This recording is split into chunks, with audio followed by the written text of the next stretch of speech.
Umalis na kayo rito! Nariyan na siya! Hindi ko kayo iiwan, Nay! Sumama na kayo sa akin! Nakakayanin pag tumakbo ng mabilis sa anak. Hindi na rin ako magtatagal. Mas importante na mailigtas mo ang buhay mo. Berta! Ilayo mo na siya dito. Madali kayo! Oo, sige. Kimberly, halika na. Hindi ako aalis dito, Nanay Berta, hanggat hindi ko kasama si Nanay! Kailangan maubos ko ang mga aswang na yan! Nay! Gumising ka, Nay! Wala na ang nanay mo, Kim. At hindi mo sila kakayanin mag-isa. Makinig ka sa... Tay! Hindi! Huwag sila! Huwag sila! Huwag! Tay! Panoorin mo kung paano ko gugutay-gutayin ang katawan ng tatay mo!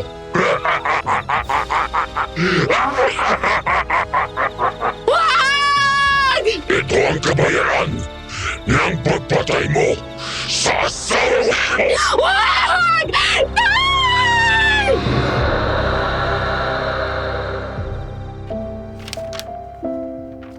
Alas 10:15 ng umaga, araw ng linggo. Kaharap ang screen ng laptop at habang patuloy akong nakikipagtitigan sa cursor. Paulit-ulit ko pang pinag-iisipan kung itutuloy ko ba ang paggawa ng liham. Matapos ang mahabang deliberasyon ko sa sarili ko, alas 11 na ng gabi nang sa wakas ay makapagdesisyon ako. Naituloy ito at sinimulan ko nang isulat ang kwento ko. Dear Swang Diaries and Madam Venus, isang magandang umaga po sa inyo. Itago niyo na lang ako sa pangalang Kim. Nagtatrabaho ako sa isang malaking gusali sa BGC. Working in a corporate world, walang kahit sino sa mga taong nakapaligid sa akin ang mag-aakala na meron akong extraordinaryong nakaraan. An extraordinary childhood that I kept as a deep secret. 18 years old ako nang lumuwas ako ng Manila mula sa probinsya para magkaroon ng normal na buhay. Nag-aral. Nakapagtapos at nakapagtrabaho sa isang malaking kumpanya. Sa loob ng mahigit 12 taon, pinilit ko na makibagay sa mga taong nakakasalamuha ko, lalo na sa mga kasama ko sa trabaho. Dahil ang image ko sa trabaho ay nerd, loner at tahimik. Madalas akong nabubuli ng mga kasama ko. Kaya naman nakipagkaibigan ako sa mga taong inakala ko ay kaibigan ko. Pero hindi rin nagtagal ay nalaman ko na hindi totoong kaibigan ang turing nila sa akin. Saling pusa kumbaga, dahil ang akala nila, tanga at utu-uto ako. Dahil doon ay sinakyan ko ang trip nila. Hanggang sa nagbago ang lahat nang minsan magbakasyon kami ng mga so-called friends ko. At dinala ako sa lugar na inakala kong hindi ko na makikita pa. Ang probinsya kung saan ako nagmula. Ang pagbabalik ko doon ay ang pagbabalik din ng mga nilalang na matagal ko nang tinalikuran at pilit inalimutan. Ang mga sambag o mga aswang na may kahalintulad sa mga vampira. Mga ma'am sir, nandito na po tayo. Wow! Ang ganda naman dito! Hindi ba masyadong liblib to? Mahal, yun nga ang may thrill eh. Oh, Kim, ayos ka lang. Bakit ang tahimik mo? Tulala ka dyan para kang nakakita ng multo. Aha. Oo, ayos lang. Sino nga ulit ang nag-decide na dito tayo pumunta? Dapat kasi kamigin tayo. Nagkaroon ng mga problema sa flight at sa accommodation, kaya last minute change of plans na. Si Hector ang nakakita nito, kaya umagi na kami ni Ate Gladys. Mas malayo, mas safe. Hindi kami mabubuking ng mga asawa namin. At least dito, sure ako na walang makakakilala sa amin ni Hector. At saka tingnan mo naman, no? Ang peaceful, puro puno at bundok na nasa paligid natin. May ilog din po pala na malapit dito. Oh, see? Masaya dito. Mali na pumunta tayo dito. Mapapahamak lang tayo. Ah? Ano ulit ang sabi mo, Kim? Ha? Ang sabi ko, mag-iingat kayo sa paglabas nyo. Hindi natin kabisado itong lugar na to. Okay lang yun. Yun lang, masing. Pasok na po kayo. Inihandle na po ng may-ari yung mga kakailangan ninyo. Pati na yung mga kwarto. Yan ang gusto ko. Halika na dito, mahal. Thank you, kuya. Tawagin ka na lang namin kapag may kailangan pa kami. Sige po, ma'am. Hindi ba natatakot yung dalawa na yan? Paano kung mabuking sila ng mga asawa nila? Hayaan mo, buhay nila yan. Pumasok na ako sa loob ng kwarto ko at nahiga sa kama. Sa tagal ng panahon na iniwasan ko ang lugar na iyon, hindi ko inakala na ang tadhana mismo ang nagbalik sa akin doon. Nasa isang liblib na bayan kami sa isa sa probinsya sa Visayas. Ang lugar na ilang taon nang pinangingilagan ng mga karatig bayan dahil sa lagim na nababalot sa lugar na iyon. Tama, napakaganda doon. Mistulang isang paraiso pero kapag kumakagat na ang dilim, ay mistulan ka ring dinala sa impyerno. Maya-maya ay lumabas ako ng kwarto at dumiretso sa labas ng bahay. Kim, saan ka pupunta? Dito lang? Narinig ko na tinatawag ako ni Faye pero hindi na ako lumingon. Patuloy akong humakbang palayo. Sa aking paglalakad, isang direksyon lang ang tinungo ko. Ang dati naming bahay. Dahil ang lugar na iyon ay ang mismong lugar kung saan ako pinanganak at lumaki. Dito sa bahay na ito sa aking harapan, ang naging pipig saksi ng masasayang alaala ko kasama ang aking buong pamilya. Nangilid ang luha ko at hindi ko namalayang nakapasok na pala ako sa bakuran. Miss, anong kailangan ninyo? Sino sila? Ha? Pasensya na ho. Nasa loob ka na ng bakuran ko eh. Pasensya na. Sorry. Oo, Madam Venus. Hindi na sa amin ang bahay niyon. Nang umalis ako sa lugar na ito ay ibinenta ko na ang lupa at bahay namin. Kasabay ng pag-alis ay iniwan ko doon ang masamang nakaraan ko at ang dating ako. Ang perang pinagbentahan ko nito ay ginamit ko para makapagsimula ng maayos na buhay sa Maynila. Samantala, agad akong lumabas at nahihiyang humarap sa lalaki.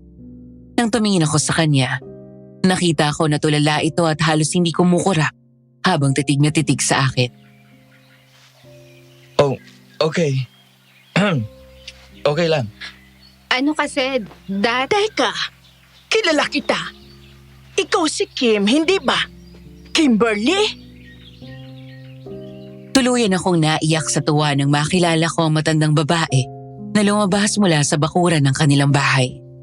Si Nanay Berta, ang matalik na kaibigan ng aking namayapang ina. Lumapit siya sa akin at tinitigan ako ng mabuti. Nang makilala niya ako, doon na siya naging emosyonal. Ako nga po, Nay Berta. Ay, Diyos ko anak. Kimberly, natutuwa ako makita ka ulit. Ako rin po. Ay, siya nga pala. Magpakilala ka na. Kim, ang pamilya niya ang nakabili ng bahay at lupa niyo. Clay, siya yung kinikwento ko sa iyo. Si Kimberly. Hi, Kim. Sa wakas nakilala naman kita ng personal. Palagi kang binibida sa akin ni Nanay Berta eh. Tama siya. Ang ganda-ganda mo nga. Ako pala si Clay. Short for Clarence. Hi, Clay. Nice to meet you. Kim?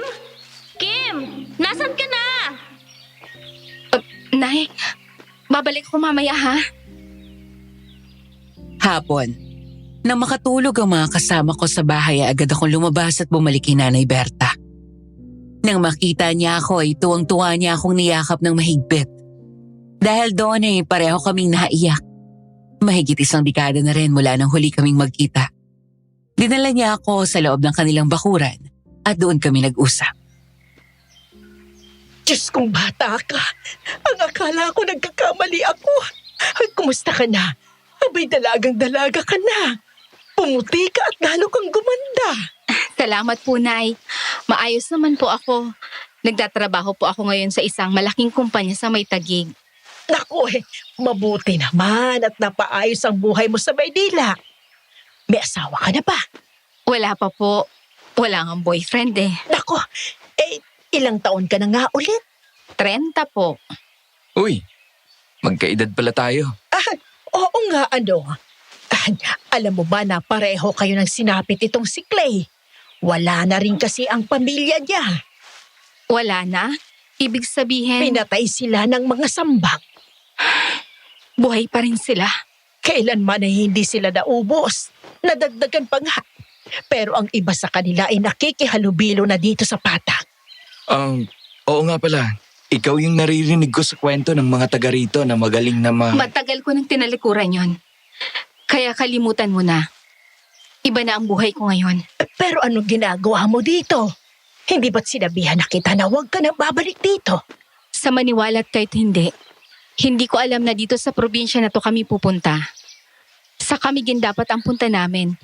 Bigla palang iniba ng mga kasama ko ang location namin na hindi pinapaalam sa akin. Kung alam ko lang, hindi na sana ako sumama. Mag-iingat kayo sa gabi. Gumagala pa rin sila. Pero ang target nila ngayon ay ang mga dayo. Yung walang mga alam tungkol sa aswang. Nga pala, pwede bang pumasok sa loob ng bahay mo? May titingnan lang ako. Sige, halika. Sumunod ako kay Clay matapos magpaalam saglit kay Nanay Berta. Nang pumasok kami sa loob ng bahay, agad bumalik ang masasayang alaala ko sa bahay na yon.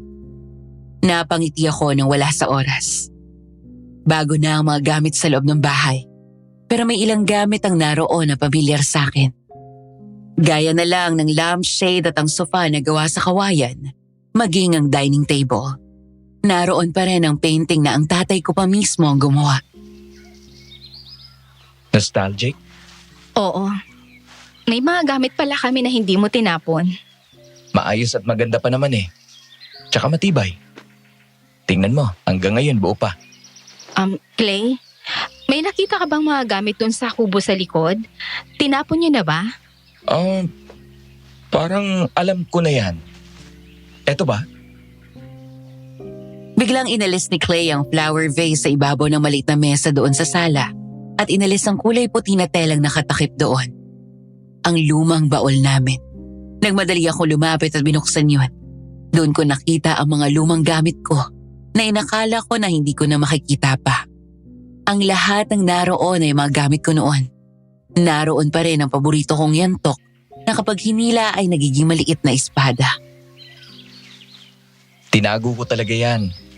Ang gaganda pa kasi. Nakakapanghinayang kung itatapon ko.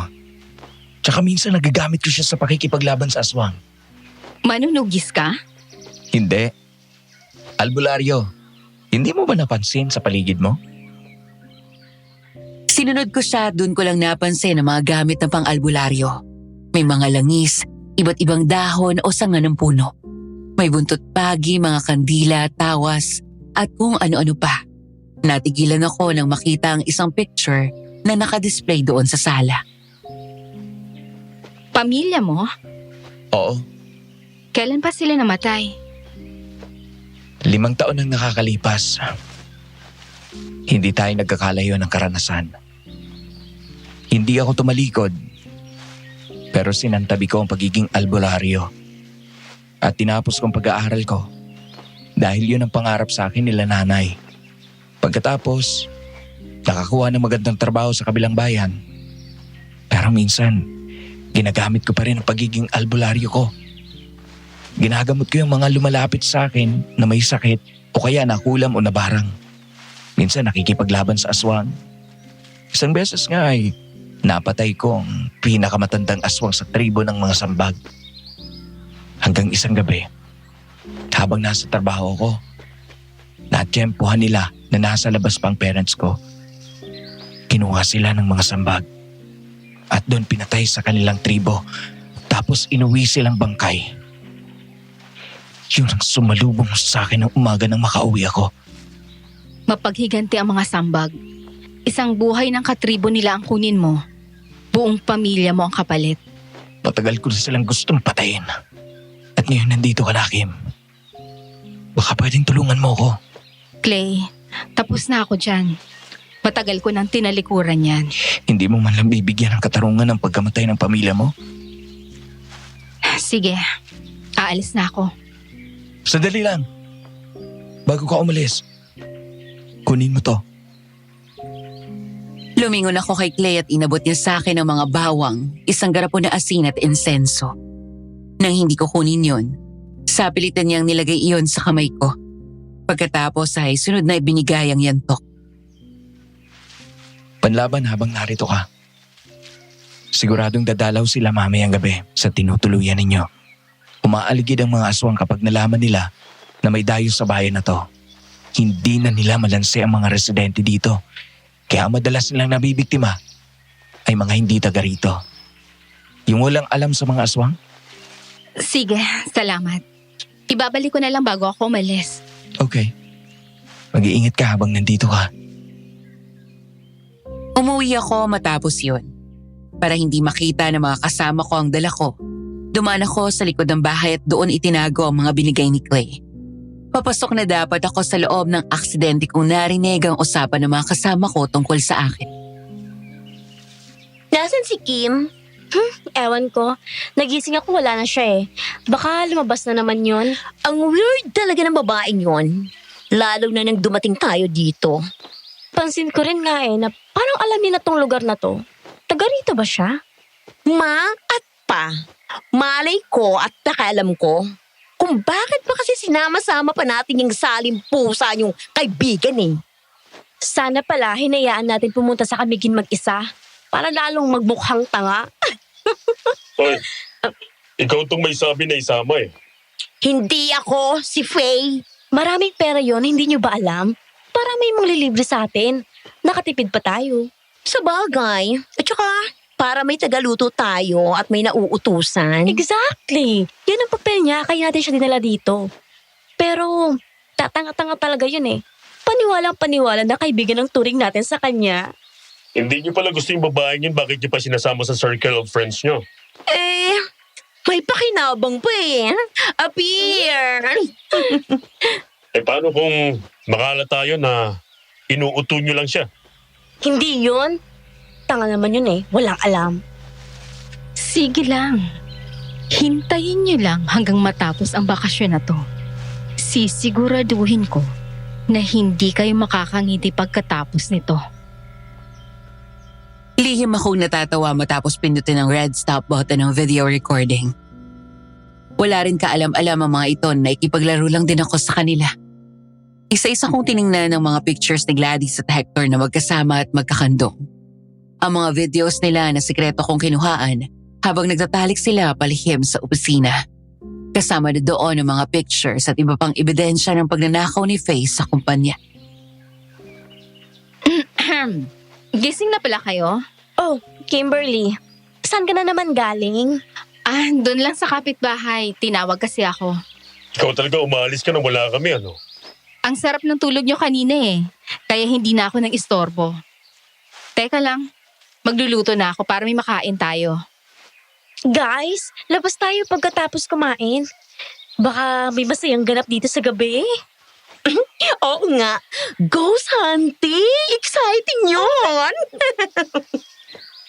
Aswang hunting. Ayaw nyo? Aswang? May aswang dito sa lugar na to? Hindi mo ba alam? Nasa liblib na baryo tayo. Maraming sekreto ang pusod ng gubat.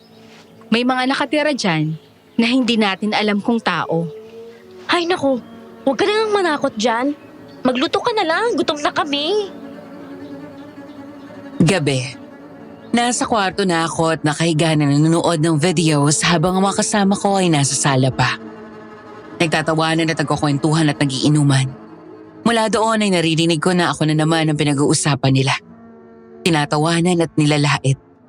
Sa totoo lang, Madam Venus, wala akong pakailam sa iniisip nila sa akin. Dahil una sa lahat, gaya nila, nakikipagplastikan rin naman ako sa kanila at may dahilan kung bakit ko sila pinapakisamahan. Pero hindi ko maiwasang malungkot na may mga taong gaya nila. Magaling manglait at maliitin kapag nakatalikod. Kapag kaharap naman ay parang mga santa. Ilang sandali pa ay bumangon ako at dinikit ang tenga ko sa pinto para pakinggan ang kanilang pinag-uusapan. Sabi sa inyo eh, weird yang si Kim. Aswang daw. Kaya nga, mananakot pa. Ako nga aswang sa'yo mamaya. Kaya humanda ka sa akin. Ano ka ba? Ikaw talaga, nandiyan si Faye oh. Eh ano? Sanay naman na sa atin yan eh. Nakakainis kayo. Ang lakas niyong manginggit.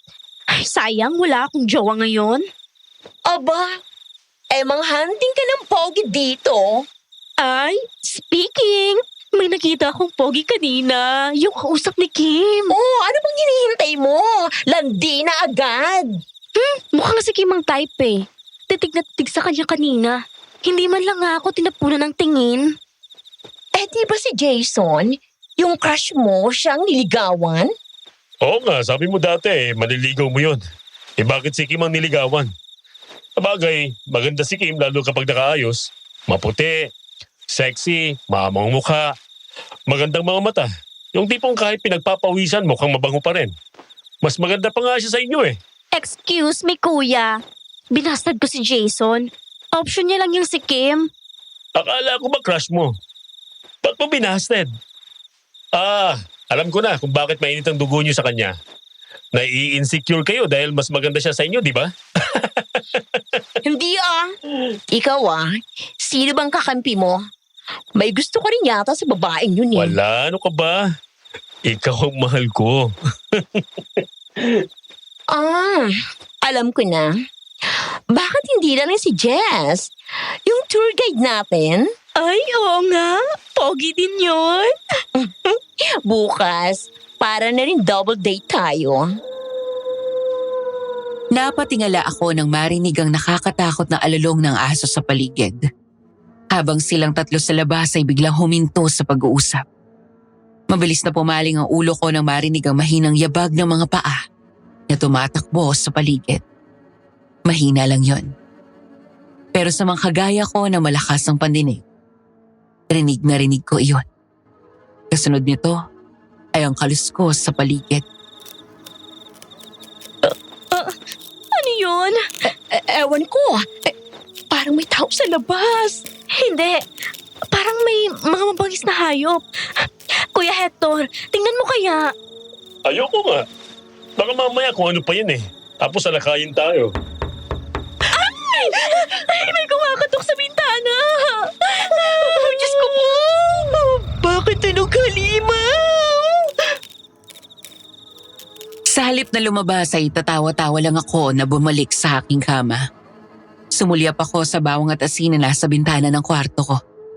Pagkatapos sa iba pang bawang at asin na nasa sahig, sinadya kong hindi ilagay ang mga iyon sa bintana at pinto para matakot ang tatlo. Gusto ko silang paglaruan. Gusto kong malaman kung matapang din ba silang humarap sa mga aswang. Gaya ng kung gaano sila katapang kapag kung ano-anong masasama na ang sinasabi nila sa akin kapag nakatalikod ako. Buksan mo na, Kuya Hector. Baka mamaya may nanitrip lang sa atin eh. Wag! Wag mong basta bubuksan ang pinto kung hindi mo sila kayang labanan. Hindi mga tao ang nasa labas. Mga aswang. Kapag nakapasok sila dito, hindi kayo makakauwi ng buhay sa pamilya nyo. Aswang? So, hindi ka nagbibiro kanina? May sinabi ba akong joke lang sa huli ng sentence ko kanina? Kinuha ko ang bawang at sinabit iyon sa mga bintana pagkatapos ay nilatag ang mga asin. Habang ginagawa niya iyon ay nakatingin lang ang tatlo na bakas ang takot sa muka. Pigil na pigil akong tumawa ng mga sandaling iyon, Madam Venus. Samantala matapos iyon ay kinuha ko ang 2 insenso, saka sinindihan iyon. Ano yan? Insenso, para lumayo sila at hindi makalapit dito. Anong gagawin mo? Hoy, huwag mong buksan ang pinto. Baka pumasok sila. Nerbiyosa ka naman eh. Una kong nilagay ang isang insenso sa pinto sa likod ng bahay. Pagkatapos ay pumunta naman ako sa front door. Pagkabukas ko ng pinto ay agad nasipat ng matatalas na mata ko ang 2 pares ng pulang mga mata na nakatago sa dilim at likod ng masukal na halamanan. Kinuha ko ang yantok ko at mahigpit yung hinawakan.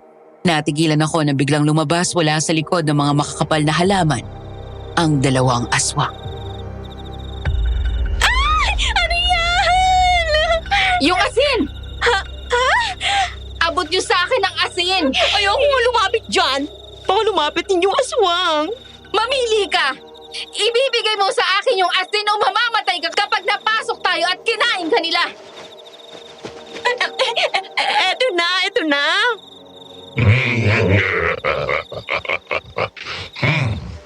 Mga dayo, gustong-gusto namin makipaglaro sa mga bagong salta na gaya ninyo. Laro? Sige! Makikipaglaro ako sa inyo. Matapang ka, babae. Hindi mo kilala ang hinamon nyo.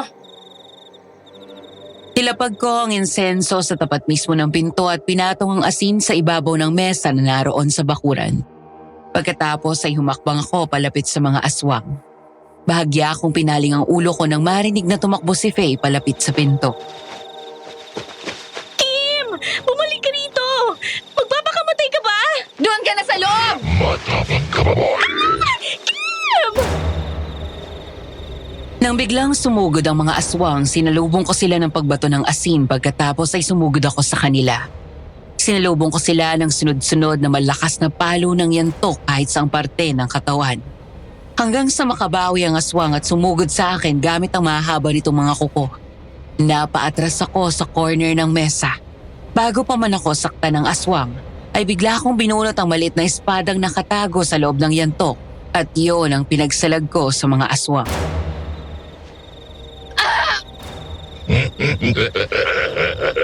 Pinapahaga mo ako, babae. Sa lahat ng tayo dito sa bayan na to, ikaw lang ang matapang na lumaban sa amin. Dayo?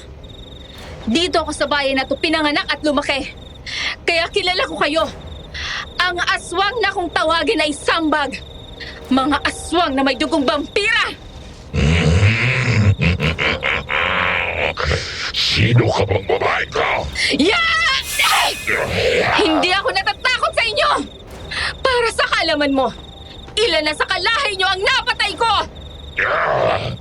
Kung ganun, papatayin kita pagkatapos ay iaalay ko kay amang katawan mo! Nangakmang susugod na ang isa pang aswang ay sinalubong ko ito ng malakas na sipa. Natumba ito at kasabay ng pagtayo nito ay inipon ko ang lakas ko at itinulak ang aswang sa harap ko.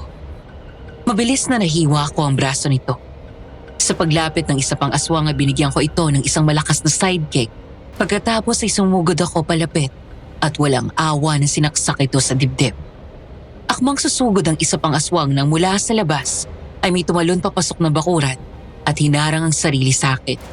Sunod ko nilang narinig ay ang malakas na sigaw ng aswang kasunod ng malakas na hagupit ng buntot pagi. Hoy, aswang! Ako ang harapin ninyo! Hindi yung babae ang pinagtutulungan ninyo! Hindi pa tayo tapos. Babalikan ko kayo. Duwag! Bumalik ka dito! Ikaw pala, Clay. Hayaan mo na siya. Tulungan mo nila ako dito. Ilabas natin. Hinawakan ko sa buhok ang aswang at hinila ko iyon sabay ginilitan ko ng leeg. Bumagsak ang katawan nito sa paanan ko, habang isa naman ay mamadaling tumakas. Hahabulin pa sana ito ni Clay nang pigilan ko. Matapos yun ay hinila namin ang aswang palabas ng bakuran at tinapon sa bungad ng gubat. Saka agad ako bumalik sa loob. Bago umalis si Clay, ay humarap muna siya sa akin at ngumiti. Salamat. Naroon ako sa bakuran at naglalagay ng insenso nang marinig ko ang sigawan mula dito. Kaya napasugod ako. Nakalimutan ko na nandito palang dakilang Hindi na ako yon. Um, Nagkataon lang na kailangan ko lumaban ngayon. Sabi ko nga. Pero buti na lang at nakaabot pa ako. Ayos ka lang ba? Hindi ka nilang sugatan? Hindi naman. Okay lang ako. Para sa matagal ng huminto, magaling ka pa rin makipaglaban. Sige, uwi na ako. Mag-iingat ka. Nang pumasok ako sa loob at isinirado ang pinto, natigilan ako nang mapansin na tulala ang tatlo habang nakasunod ng tingin sa akin. Bakas ang gulat sa mukha na sinundan nila ako ng tingin. Alam ko na dahil iyon sa nakita nilang pakikipaglaban ko. Natakot pa sila nang iangat ko ang patalim na may bahid ang dugo ng aswang. Kumuha ako ng basahan, saka iyon pinunasan bago ibalik sa kaluban. Nakita niyo na ang aswang. Kaya mag-iingat kayo sa mga balak niyong puntahan dito sa lugar na to. Uulitin ko, hindi ligtas dito. Sige, good night. Good night. Kinabukasan, pasado 7:00 ng umaga, sakto sa oras para maghanda para sa pag-alis namin. Bumangon ako at kinuha ang tuwalya ko saka lumabas ng kwarto. Ako at maging mga kasama ko ay parehong natigilan at natulala nang tumingin kami sa isa't isa. Nagulat ako nang makitang nakabihis na silang tatlo at sinusukbit na ang mga bag habang ang tour guide namin na si Jess ay nasa labas ng bahay. Nagulat naman sila sa bigla kong paglabas ng kwarto. Ang aga niyo naman kumilos. Saan ang punta niyo? Sa... Mamamasyal. Mamamasyal? Saan? Mag-hiking. Hiking? Diba sinabi ko na sa inyo na delikado sa lugar na to? Lalo sa gubat. Dahil doon nakatira ang mga aswang. Mapapahamak kayo. Hindi pa ba kayo natakot sa nakita nyo kagabi? Saka, di ba dapat kasama nyo ako sa mga lakad nyo? Nagtanong naman kami kay Jess kanina tungkol sa aswang. Safe naman daw sa gubat. Pasensya ka na, Kim. Hindi ka na namin may isasama eh. Masikip na kasi sa sasakyan. Sakto lang sa aming 4 yung space. Ay kapag dumagdag ka pa, masikip na. Oo nga naman. Bukas ka na lang sumama sa amin. Mas mabuti siguro na libangin mo na lang ang sarili dito. Mamalengke ka. Magluto mo ka, ganun, para may pagkain na rin pag uwi namin.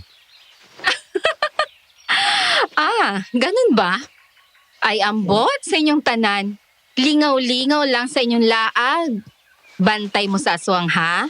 Basin birahon mo di haslasang. Babo. Ano? Ang sabi ko, ingat kayo at enjoy. Mga ma'am, sir. Halina po at baka mahuli tayo. Bago umalis ay alanganing umiti si Faye na halatang guilty at hindi rin makatingin sa akin ng diretsyo. Habang si Gladys ay mataray at pairap akong tiningnan. Kumaway pa ako sa kanila nang nakangisi pagkatapos ay sinarado ang pinto. Anong palagay niyo sa akin? Alila niyo? Hihintayin kayo sa pagbalik niyo at pagluluto kayo? Ikaw na babae ka. Ay nako. Hindi mo dapat tinatarayan ang mga taong nakakaalam ng baho mo. Dapat, nagbabait ka. Dahil bad ka, isusumbong ko kayo at ako ang karma nyo. Kinuha ko ang cellphone ko at binuksan ang isang secret email ko. At pagkatapos ay ipinadala ko sa email ng boss namin. At sa mga asawa ni Gladys at Hector ang picture nilang dalawa. Maging ang mga ebidensya ng pagnanakaw na nakuha ko laban kay Faye sa ilang buwan kong pakikisama sa kanila. Lahat pati videos. Okay guys, it's payback time. Hay nako, babalik na nga lang ako ng Maynila. Bahala kayo dyan magkagulo. Dala ang maliit na luggage ko. Naglakad ako papunta sa bahay nila Nanay Berta. Palapit lang ako na makita ko na siya habang kausap si Clay. Ilang sandali pa ay sabay na tumingin ang dalawa sa akin. Pinapasok ako ni Nanay Berta sa kanila nang magulat na may dala akong maleta. Dahil doon ay kinuwento ko sa kanila ang mga nangyari at ang ginawa ko kanina lang bago pumunta doon. Abay, mga walang hiya pala ang mga yan eh. Natutuwa na sana ako nang malaman ko na sa wakas may mga kaibigan ka na. Wala ka bang kaibigan noon? Ay nako, napakailap sa mga taong hindi niya kilala ang batang ito. Palibasa, lumaki at namulat sa mga aswang kaya wala siyang tiwala sa mga taong hindi niya kilala. Pakiramdam nila lahat sila aswang. Nadala ko yun hanggang sa Manila. Nagkaroon lang ako ng isang kaibigan na mag-college ako. Si Mary. Kaya lang, maaga siyang binawi ni Lord eh. Nagkasakit siya ng leukemia. Mula noon, hindi na ako nakipagkaibigan. Alam mo naman pala na pinaplastic ka nila eh. Bakit yung nagtsatsaga na sumama sa kanila? Kailangan eh. Dahil spy ako ng boss ko.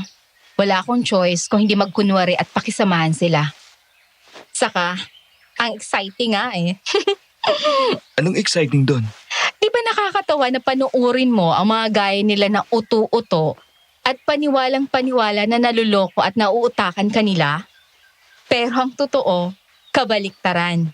Ikaw ang nagpapasakay sa kanila at hayaan sila na maniwala na wala kang alam. Akala nila tahimik lang ako. Hindi nila alam, hawak ko lahat ng ebidensya na sisira sa karir at buhay nila. Nakakalibang panoorin. Ang mga gaya nila na mukhang tanga. Nawawala ang boredom ko. Ikaw talagang bata ka. Ang akala ko'y nagbago ka na. May taglay ka pa rin talagang kapilyahan, ano? Eh baka naman mabuking na ikaw ang nagsumbong sa mga asawa nila. Siyempre na hindi. Ako pa ba? Para naman hindi niyo ako kilala kumilos. Eh anong plano mo? Magpapabook ng flight pabalik ng Manila.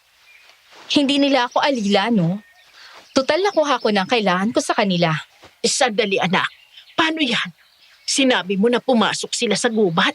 Aba paano kung mahuli sila ng mga sambag? Naku, wala na akong pakialam. Bahala sila. Nakita na nila ang nangyari kagabi. Pero tumuloy pa rin sila. Kung mahuli sila, edi congrats. Good luck sa kanila. Hindi ka ba nag-aalala na baka patayin sila ng mga aswang? At nasisiguro ko na mahuhuli sila ng mga sambag. Sino ba kasi nagsabi sa kanila na pwedeng mag-hike doon? Pinagbabawal na yun ni Mayor eh. Dahil nga sa dami ng nawawala at hindi na natagpuan. Yung Jess, yung nabook na tour guide na kasama ko. May kilala ka bang Jess na taga rito na Iberta? Ay wala. Hindi ko rin kilala yun. Naloko kayo. Matagal nang walang pumapasok sa gubat na yan. Kapag hindi sila nakabalik maghapon, tiyak nabihag na sila ng mga aswang. Ikaw ang higit na nakakakilala sa kanila. Hindi ka ba naaawa? Ay nako, huwag ka na nga mangonsensya. Uuwi na ako ng Manila. Nagkapagpabook na ako ng flight. O sige, kung hindi ka na ba mapipigilan Clay, makikisuyo ako sa iyo. Baka pwede pakihatin siya sa airport. Sige po. Habang naroon ako sa bahay ni Nanay Berta, hindi ko alam na ang hinala namin ng mga sandaling iyon ay nagkatotoo na. Ayon sa napag-alaman ko, nagpapahinga daw sila Gladys at Hector sa ilalim ng isang puno. Habang si Faye at ang tour guide nila na si Jess ay nasa likod ng mga halaman at gumagawa ng milagro. Makalipas ang humigit kumulang 30 minuto, ay pawisang lumabas ang dalawa. Nakasampay ang t-shirt ng lalaki sa balikat, habang nagtataas pa ng zipper at nagbobotones ng suot ng maong na cargo shorts. Si Faye naman ay magulo ang buhok na may mga sumabit na tuyong dahon at binababa ang blouse. Ayos pare ah. Napasigaw mo ah. Nainggit tuloy kami.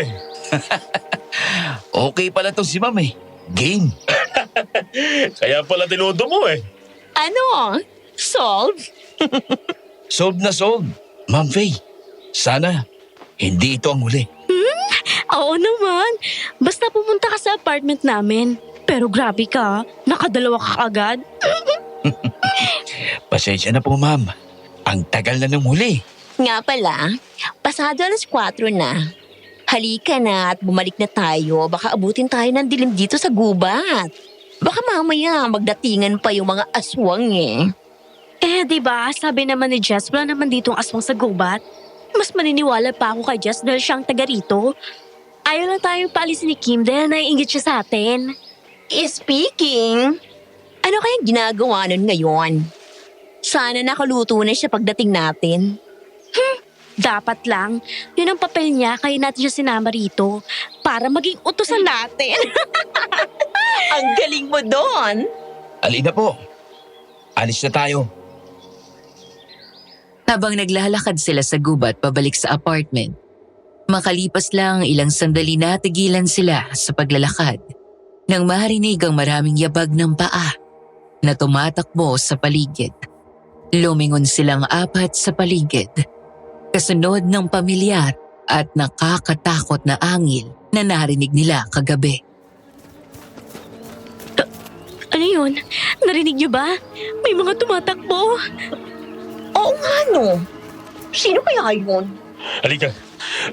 Bilisan na lang natin kaagad ang lakad para makalabas na tayo dito sa gubat. Guys, yung narinig natin kagabi, di ba ganyan din ang tunog nun? Oh my gosh! Anong gagawin natin? Baka mabangis na hayop lang yun. Ang mga sambag! Sila ang mga aswang! Takbo! Nandiyan na sila! Ang sabi mo walang aswang dito! Oh my gosh! Oh my God! Ito na! Maaabutan na nila tayo! Nandiyan na sila! Saan kayo pupunta?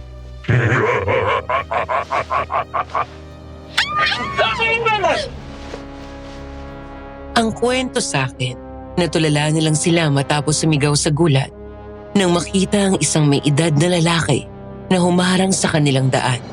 Malaki ang pangangatawan nito. Ang mukha ay nakakatakot. Mabagsik at nanilisay ang mga mata. Makapal ang kilay. Hindi ito mukhang aswang gaya ng madalas na napapanood sa TV na mukhang halimaw. Matulis at pataas ang tenga nito. Kapag tumatawa ay lumalabas ang mahaba at matatalim nitong mga ngipin. Sa madaling salita, mukha itong halimaw. Napatras sila ng igalaw ng lalaki ang mga kamay at nakita nila ang matulis nitong mga kuko. Huwag niyo po kami sasaktan! Wala po kayo, may mga anak ako. Opo! Hindi kami lalaban! Napasigaw si Faye sa gulat at nagsiksikan silang apat ng magdatingan ng mga kasama ng matandang lalaki. May mga dala itong sibat at nakatutok sa kanila yon. Karamihan sa mga ito ay mas nakakatakot ang mukha. Lahat ng kanilang ngipin ay medyo mahaba at matulis. Ng mga sandaling iyon, alam na ng tatlo ang panganib na nasa paligid nila. Nakinig dapat kayo sa kasama niyo kagabi nang sinabi ng may aswang sa bayan na ito. Pero dahil sa katigasan ng ulo niyo, hindi na kayo makakaalis dito ng buhay. Boss, parang awa nyo na. Pakawalan mo na kami. May mga pamilya kami naghihintay sa amin. Wala akong pakialam. Hindi niyo ba alam na walang nakapasok dito sa gubat na nakakalabas pa? Nagmamakaawa po kami. Pauwiin niyo na po kami sa mga anak namin. Sir, ibibigay namin lahat. Pera, gadgets, mga gamit namin, please! Palayain niyo lang kami! Walang halaga sa amin lahat yan. Dali niyo sila at ikulong! Sandali! Nawawala si Jess! Nasaan ang isa pa namin kasamang lalaki? Anong ginawa niyo sa kanya? No, wait. Nandito lang ako. Niloko mo kami! Hinugod na namin kayo kagabi pero hindi pa rin kayo nadala. Masyado kayong utodong. Masyado kayong madaling maniwala. Kung sana'y nakinig kayo kay Ma'am Kim, sayang lang ang lakas niya kagabi sa pagtatanggol sa inyo. Ayok ka!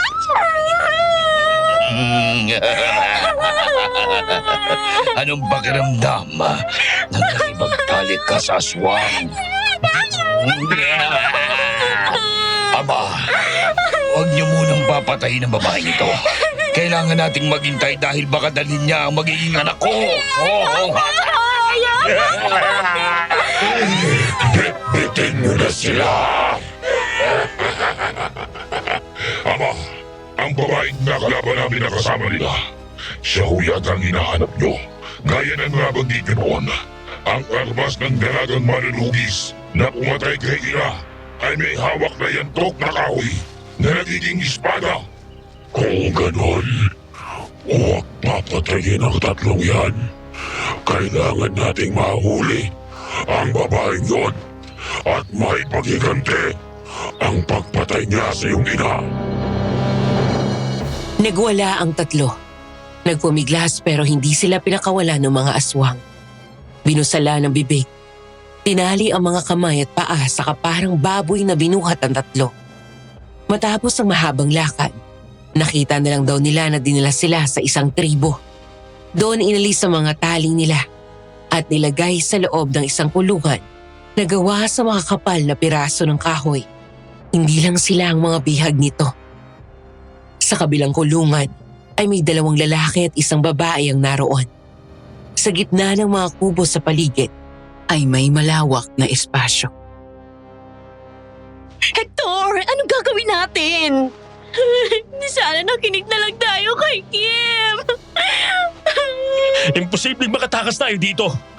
Makapal masyado itong mga kahoy na to. Anong gagawin natin? Ilang oras pa ang lumipas. At tuluyan nang kumagat ang dilim. Lalong nabalot ng takot ang mga bihag nang makitang biglang naghanda ang mga ito. Nagpatong-patong ng mga kahoy sa mismong gitna at sinilaban ng mga ito. Sa harap ng malaking apoy ay naglatag ng isang mahabang mesa. Ilang sandali pa ay biglang naglabasan ng mga tao sa kubo. Kinilabutan ng tatlo na umalulong na parang aso ang mga tao. At unti-unting nagbago ang kanilang anyo at naging aswang. Ay, Diyos ko, anong nangyayari? Hector, natatakot ako. Biglang sumiksik sa sulok ang tatlo at nang mula sa kabilang kulungan ay lumapit ang 4 na aswang at pilit na kinuha ang isang lalaki at isang babaeng bihag. Nagwala ang 2 nang sabiritan silang ihiga sa mahabang mesa. Panoorin niyo ang mangyayari sa inyo sa mga susunod na araw. Pakawalan niyo ako dito! Tulong! Tulungan niyo ako!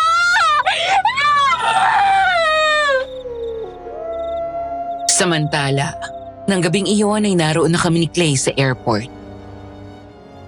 Bumaba kami ng sasakyan at siya pa mismo ang nagbaba ng mga gamit ko mula sa trunk. Kasama na doon ang mga pabaon sa akin ni Nanay Berta. Nang ibigay niya sa akin iyon, ay ngumiti ako at gayon din siya.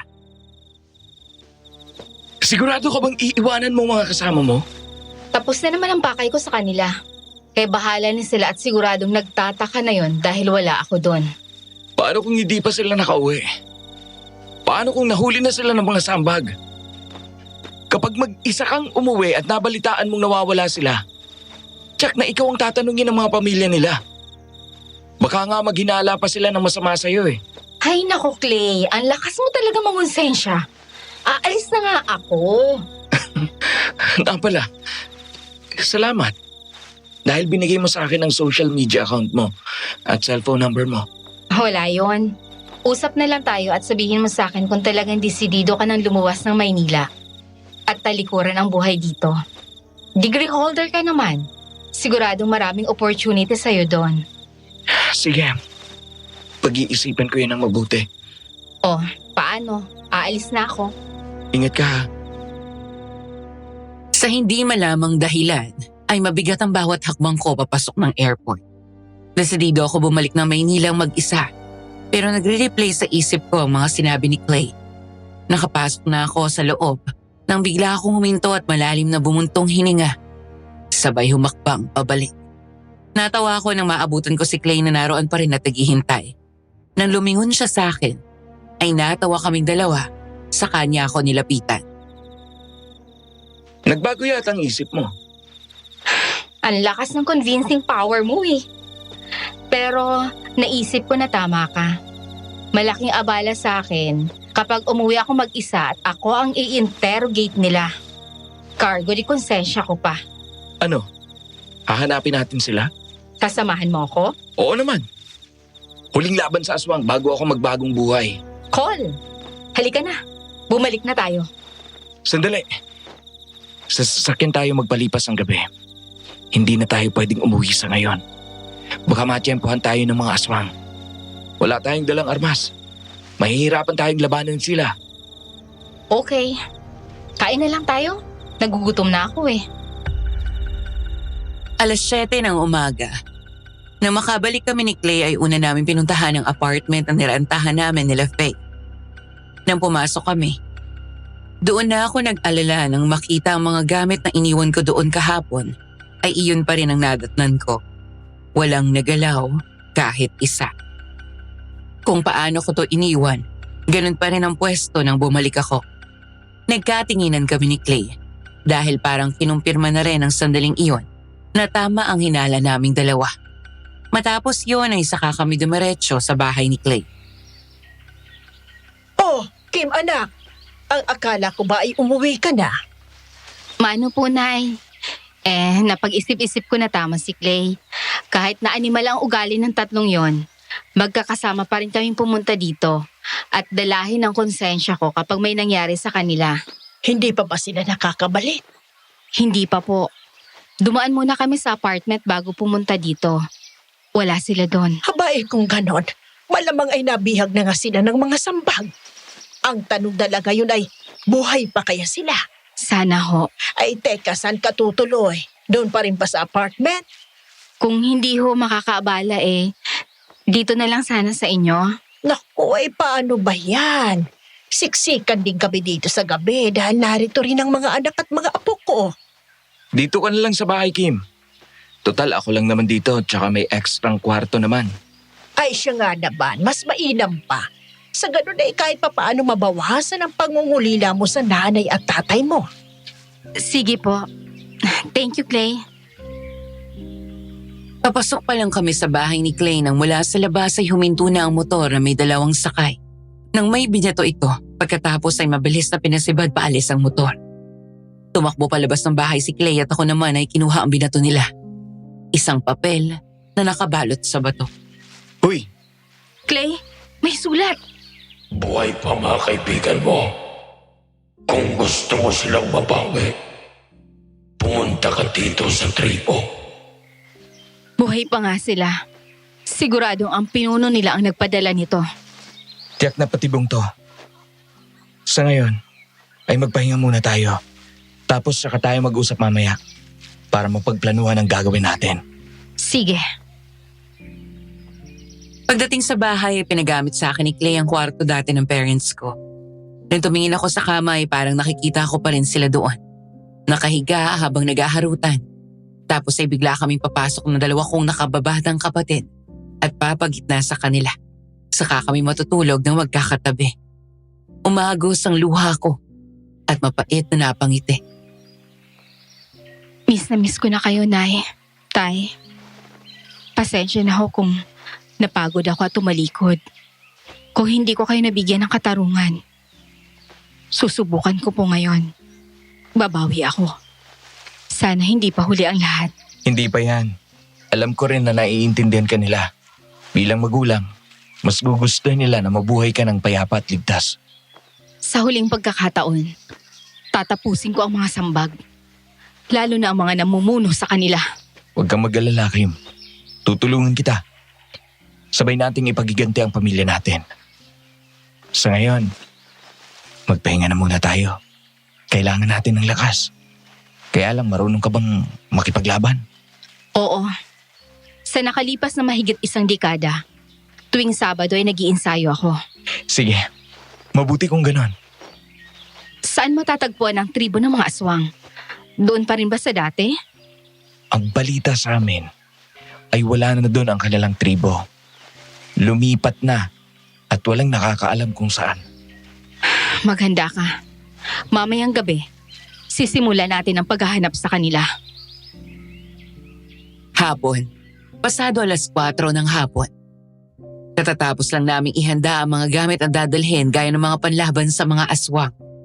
Asin na may tinadtad na bawang at hinaluan ng abo. Ang banal na tubig na hinaluan ng mga kinatatakutan ng mga aswang. Bukod sa bawang gaya ng luya, ninikdik na bulaklak ng anipay at maraming katas ng kalamansi. Nilagyan din iyon ni Clay ng maraming asin at inikdik na sanga ng kamangya. Pagkatapos ay inirosyonan ito. Nilagay niya ito sa mga maliliit na bote. Tig-isa kami ng buntot pagi at ngayon nga ay pareho kaming naghahasa. Siya sa bolo at ako naman ay ang yadtok na espada. Saan ka pala natuto sa pag-aalbularyo mo? Sa lolo ko.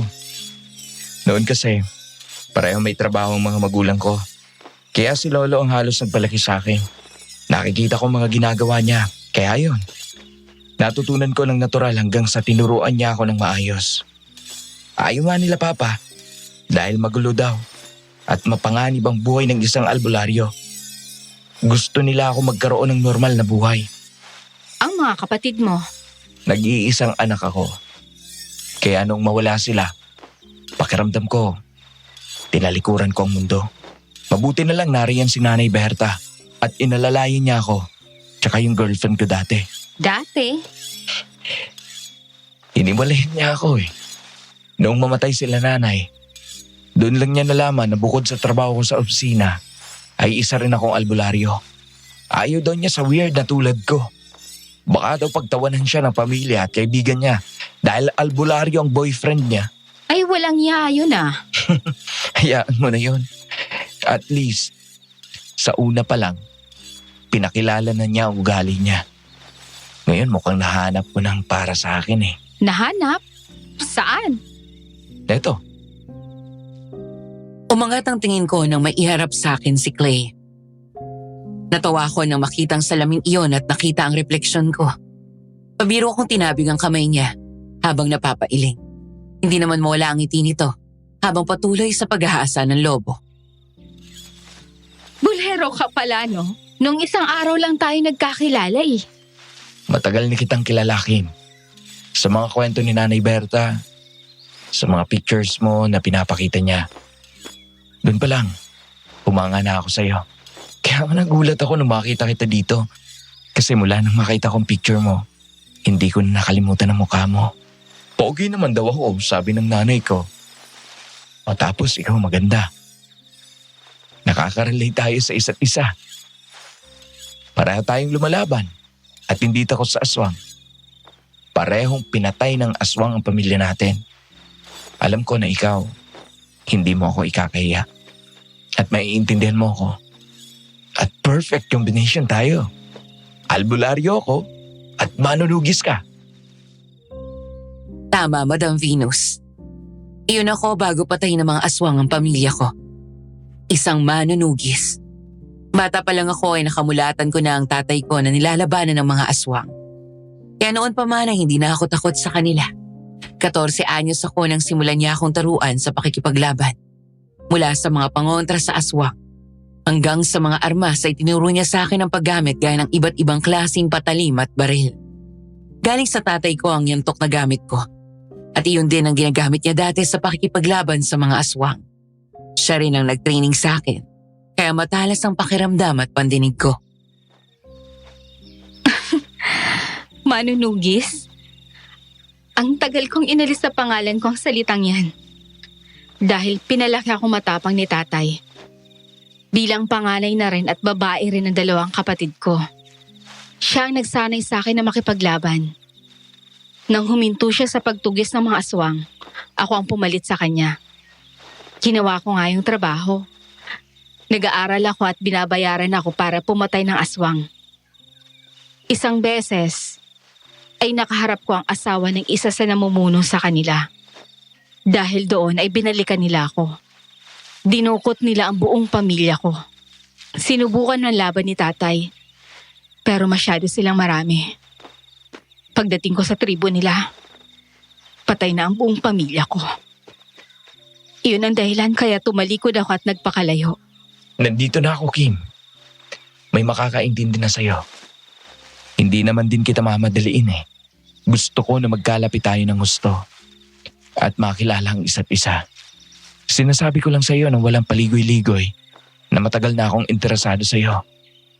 Na gusto kita. Salamat, Clay. Kapag nasa Maynila na ako at may trabaho na, pwede ba tayong lumabas? Oo naman. At para mangyari yan, kailangan natin makalabas ng buhay sa gubat. Tama. Huwag tayong lalayo sa isa't isa ha. Sa ganon, madali tayong makakaresponde. Siya nga pala.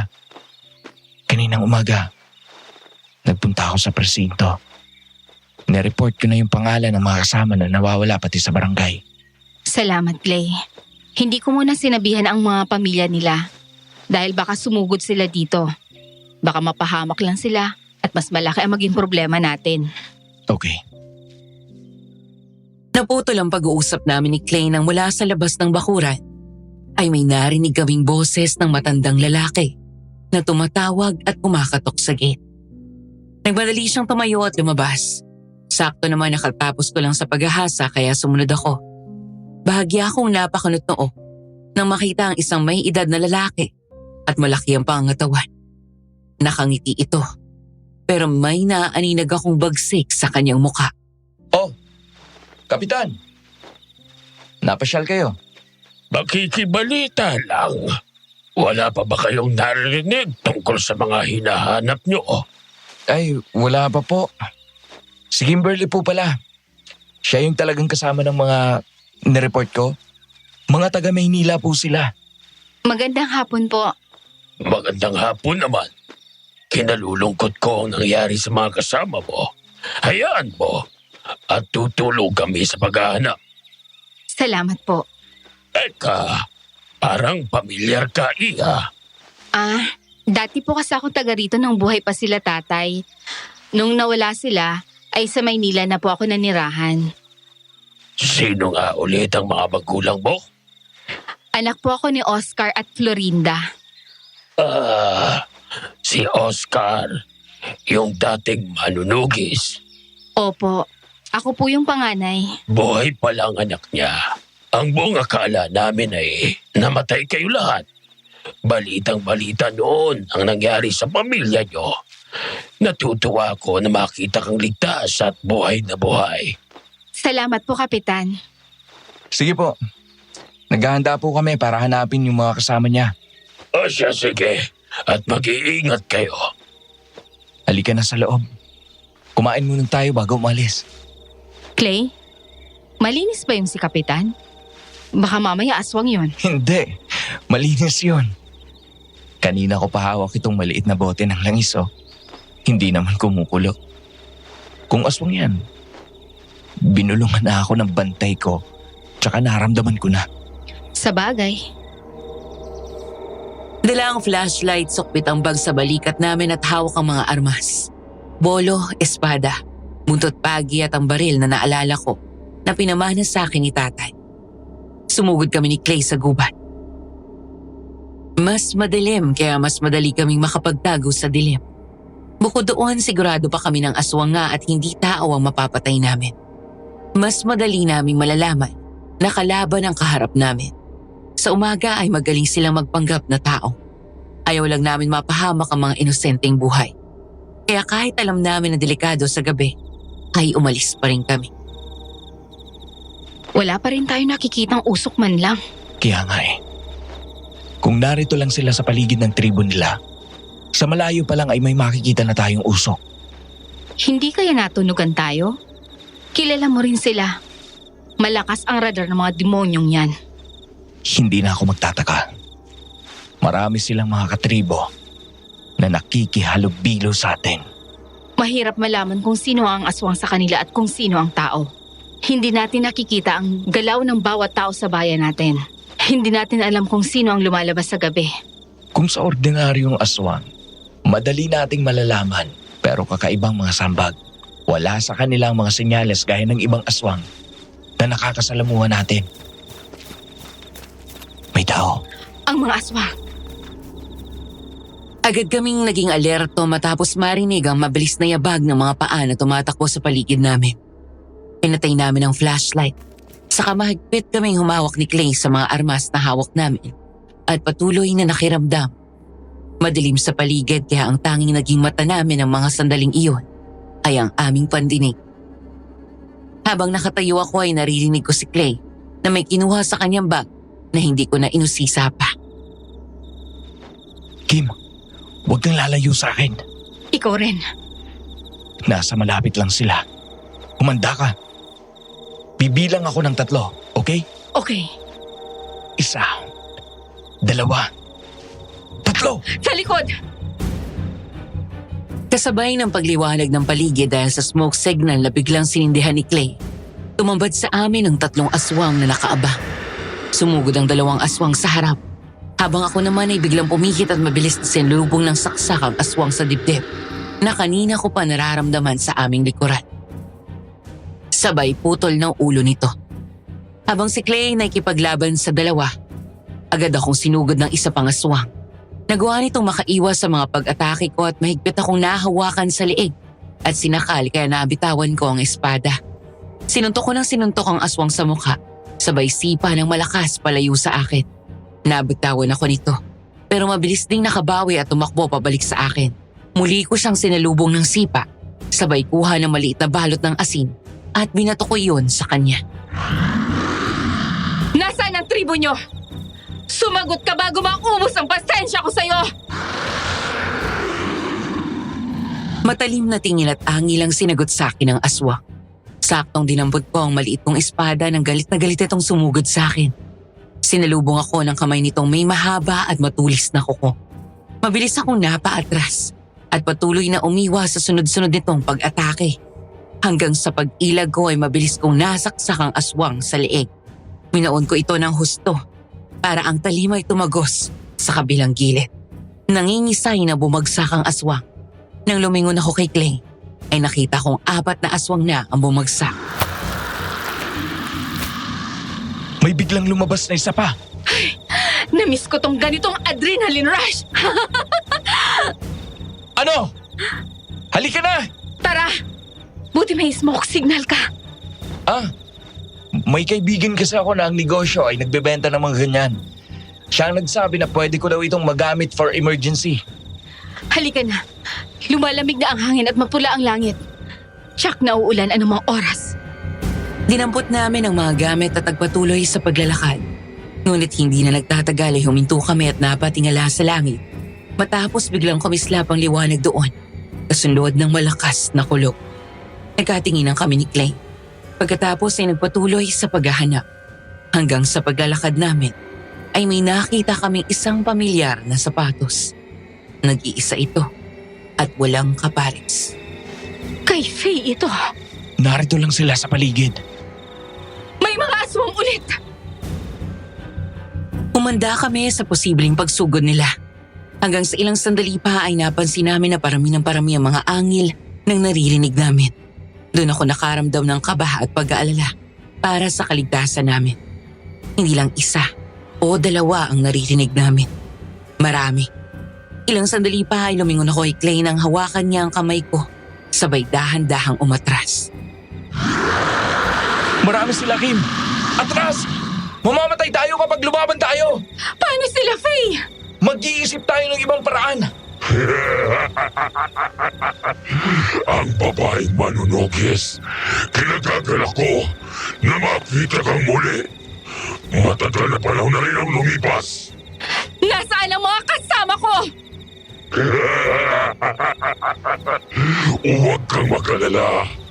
Gaya ng sinabi ko sa iyo sa mensahe, buhay pa sila. Hindi pa namin sila pwedeng patayin. Dahil hindi pa sila kumpleto. Wala ka pa. Marami kang utang sa akin na kailangan mong pagbayaran. Eh di magsingilan tayo sa susunod. Alam mo na hindi ako natatakot sa'yo. Halika na! Bilis! Habulin niyo sila at kunin niyo ang babaeng manunugis! Takbo, Kim! Isa sa tinuro sa akin ni tatay nung sinasanay niya ako na hindi kadawagan ang pag-atras. Sabi niya, sa laban isa sa pinakamahalagang dapat ko natandaan, bukod sa talunin ng kalaban, ay ang sariling kaligtasan. At hindi masamang umatras, lalo na kung mas marami ang bilang ng kalaban at alam ko na nasa alanganin kaming lagay. Dahil doon ay walang pagdadalawang isip na mabilis kaming tumakbo ni Clay nang hindi niya binibitawan ang kamay ko. Hindi ko alam kung ilan eksakto ang humahabol sa amin basta narinig ko lang na marami sila base sa dami ng angil nila. Tama si Clay. Kapag pinilit namin lumaban ngayon, ay baka pareho kaming mamatay o di kaya ay mahuli ng mga ito. Yung laman ng bote! Ibuhos mo sa katawan mo! Bilis! Oo! Eksaktong paglingon ko ay gumuhit ang liwanag sa langit dahil sa malakas na kulog at kidlat. Nanlaki ang mga mata ko nang makitang may 5 aswang ang nasa likod at humahabol sa amin. Habang tumatakbo ay dinukot ko ang bote at binuhos ko sa sarili yon. Pagkatapos ay saka ako hinila ni Clay at nagtago kami sa likod ng halamanan. Parang sasabog ang puso ko sa kaba habang naririnig namin ang mga yabag ng aswang na hinahanap kami. Inaamoy ngunit hindi nila kami makita. Ilang sandali pa ay may kinuha si Clay sa kanyang bag. Insenso na nakabalot sa isang papel. Hanapin niyo sila. Nasa paligid namin dalawang yun. Kailangan natin silang padala kay Ama. Kailangan nating masindihan tong insenso para hindi nila tayo masundan. Kakalat ang amoy nito, kaya hindi sila makakalagpas doon. Paano yan? Baka umulan na. Kaya nga, kailangan nating bilisan. Nandito sila! Oh, naghahanap talaga kayo ng kamatayan ninyo. Clay! Ako nang bahala dito. Sindihan mo yan! Dahil sa hangin ay hindi na naging madali na sindihan ang insenso. Habang nakikipaglaban si Clay ay may aswang na sumusugod sa akin.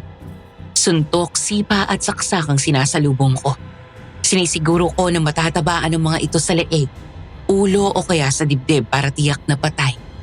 Hanggang sa wakas ay nagawang pabagsakin ni Clay ang mga kalaban at nasindihan ko na ang insenso. Mga inutil! Isang pobreng manunugis! At albularyo lang ang kalaban nyo! Hindi nyo pa magawang mahuli! Ang dami nga! Ang amoy na yun! Kim, halika na. Kailangan na nating makalayo. Dahil kapag bumuhos ang ulan, tiyak na mamamatay ang insenso. Masusundan nila tayo. Mahuhuli ko rin kayong dalawa! At kapag dumating ang araw na yun, ako mismo ang papatay sa inyo! Mabilis kaming tumakbo ni Clay na walang lingon-lingon. Saktong nakalabas kami ng gubat nang biglang bumuhos ang ulan at tiyak na namatay na ang apoy ng insenso. Dahil din sa ulan, ay nawalan na ng epekto ang usok mula dito. Ilang sandali pa, gaya ng inaasahan, ay naririnig na namin ang mga angilang aswang na humahabol pa rin sa amin. Malapit na kami sa bahay nang lumingon ako sa kanila. Habulin nyo!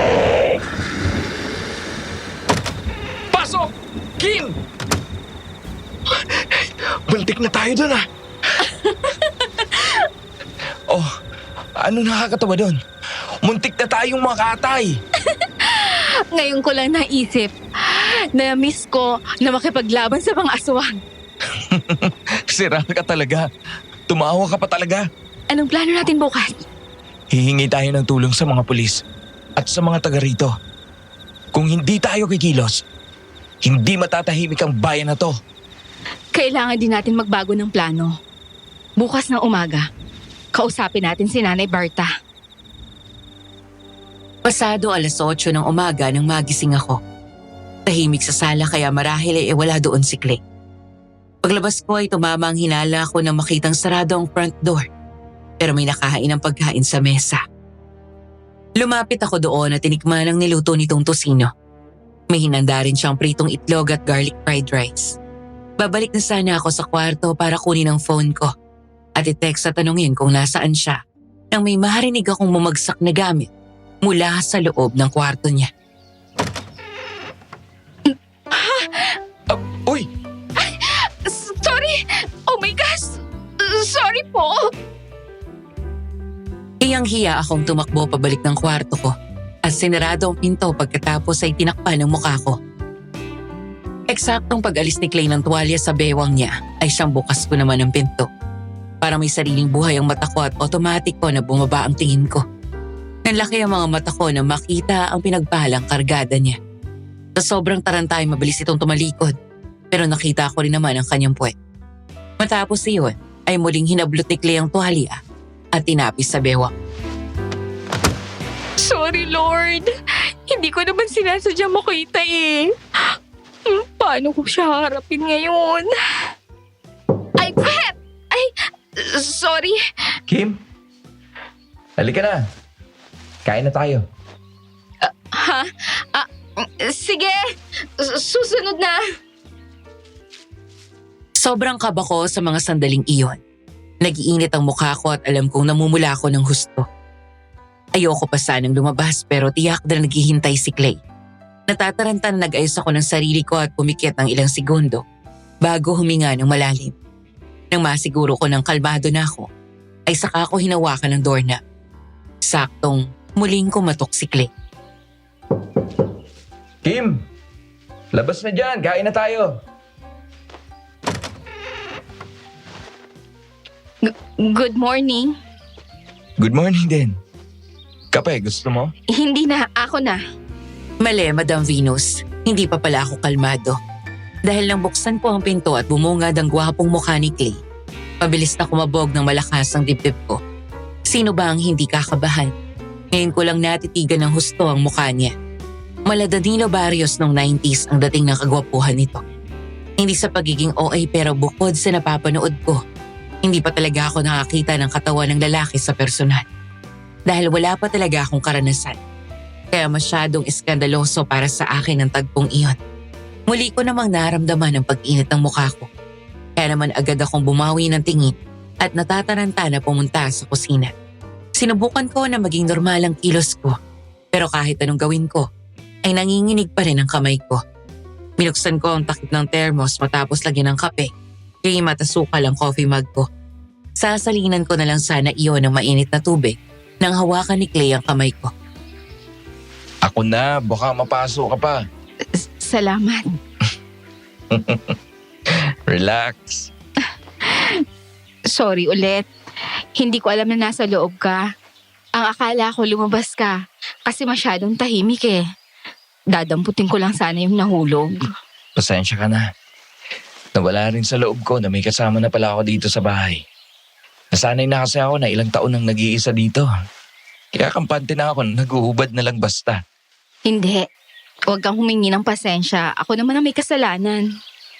Nga pala, pinuntahan ko pala si Nanay Berta kanina. Kaso wala daw, nasa bayan. Pagbalik niya, ay saka natin siya kakausapin. Tapos, punta na tayo sa presinto. Sige. Maghahanda rin ako pagkatapos kumain. Makalipas lang ang isang oras ay dumating na sa wakas si Nanay Berta. Agad kami lumipat sa kabila para kausapin siya. Alam niya na sumugod kami kagabi sa gubat kaya gano'n na lang ang tuwa ng matanda nang makita kaming ligtas at walang sugat kahit nagalos. Natutuwa ako na makita kayo nasa maayos na kalagayan. Kumusta ang naging lakad nyo? Mali ang diskarte namin ay. Naghintay pa kami na dumilim. Tsaka kami pumasok sa gubat. Dapat pala sa umaga pa lang. Hindi po namin mahanap ang tribo nila. Kaya kung saan-saan kami napadpad. Kung nakita lang namin yun agad, hindi kami matatagalan. Hindi kami maabutan ng mga aswang. Dati naman ay palaging may usok na nakikita sa gubat. Yun ang senyales na yun ang tribo nila. Ibig sabihin ay napaghandaan nila ang pagdating nyo.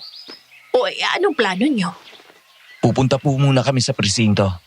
Magtatanong kung anong update sa report namin. Tapos bukas, maliwanag pa lang. Lalakad na kami para mahabang oras ang paghahanap namin. Kapag nakita nyo sila, huwag kayo basta susugod. Hintayin nyo na gumabi. Dahil kapag kumakagat ang dilim, nagtitipon sila sa labas ng kanilang mga kubo.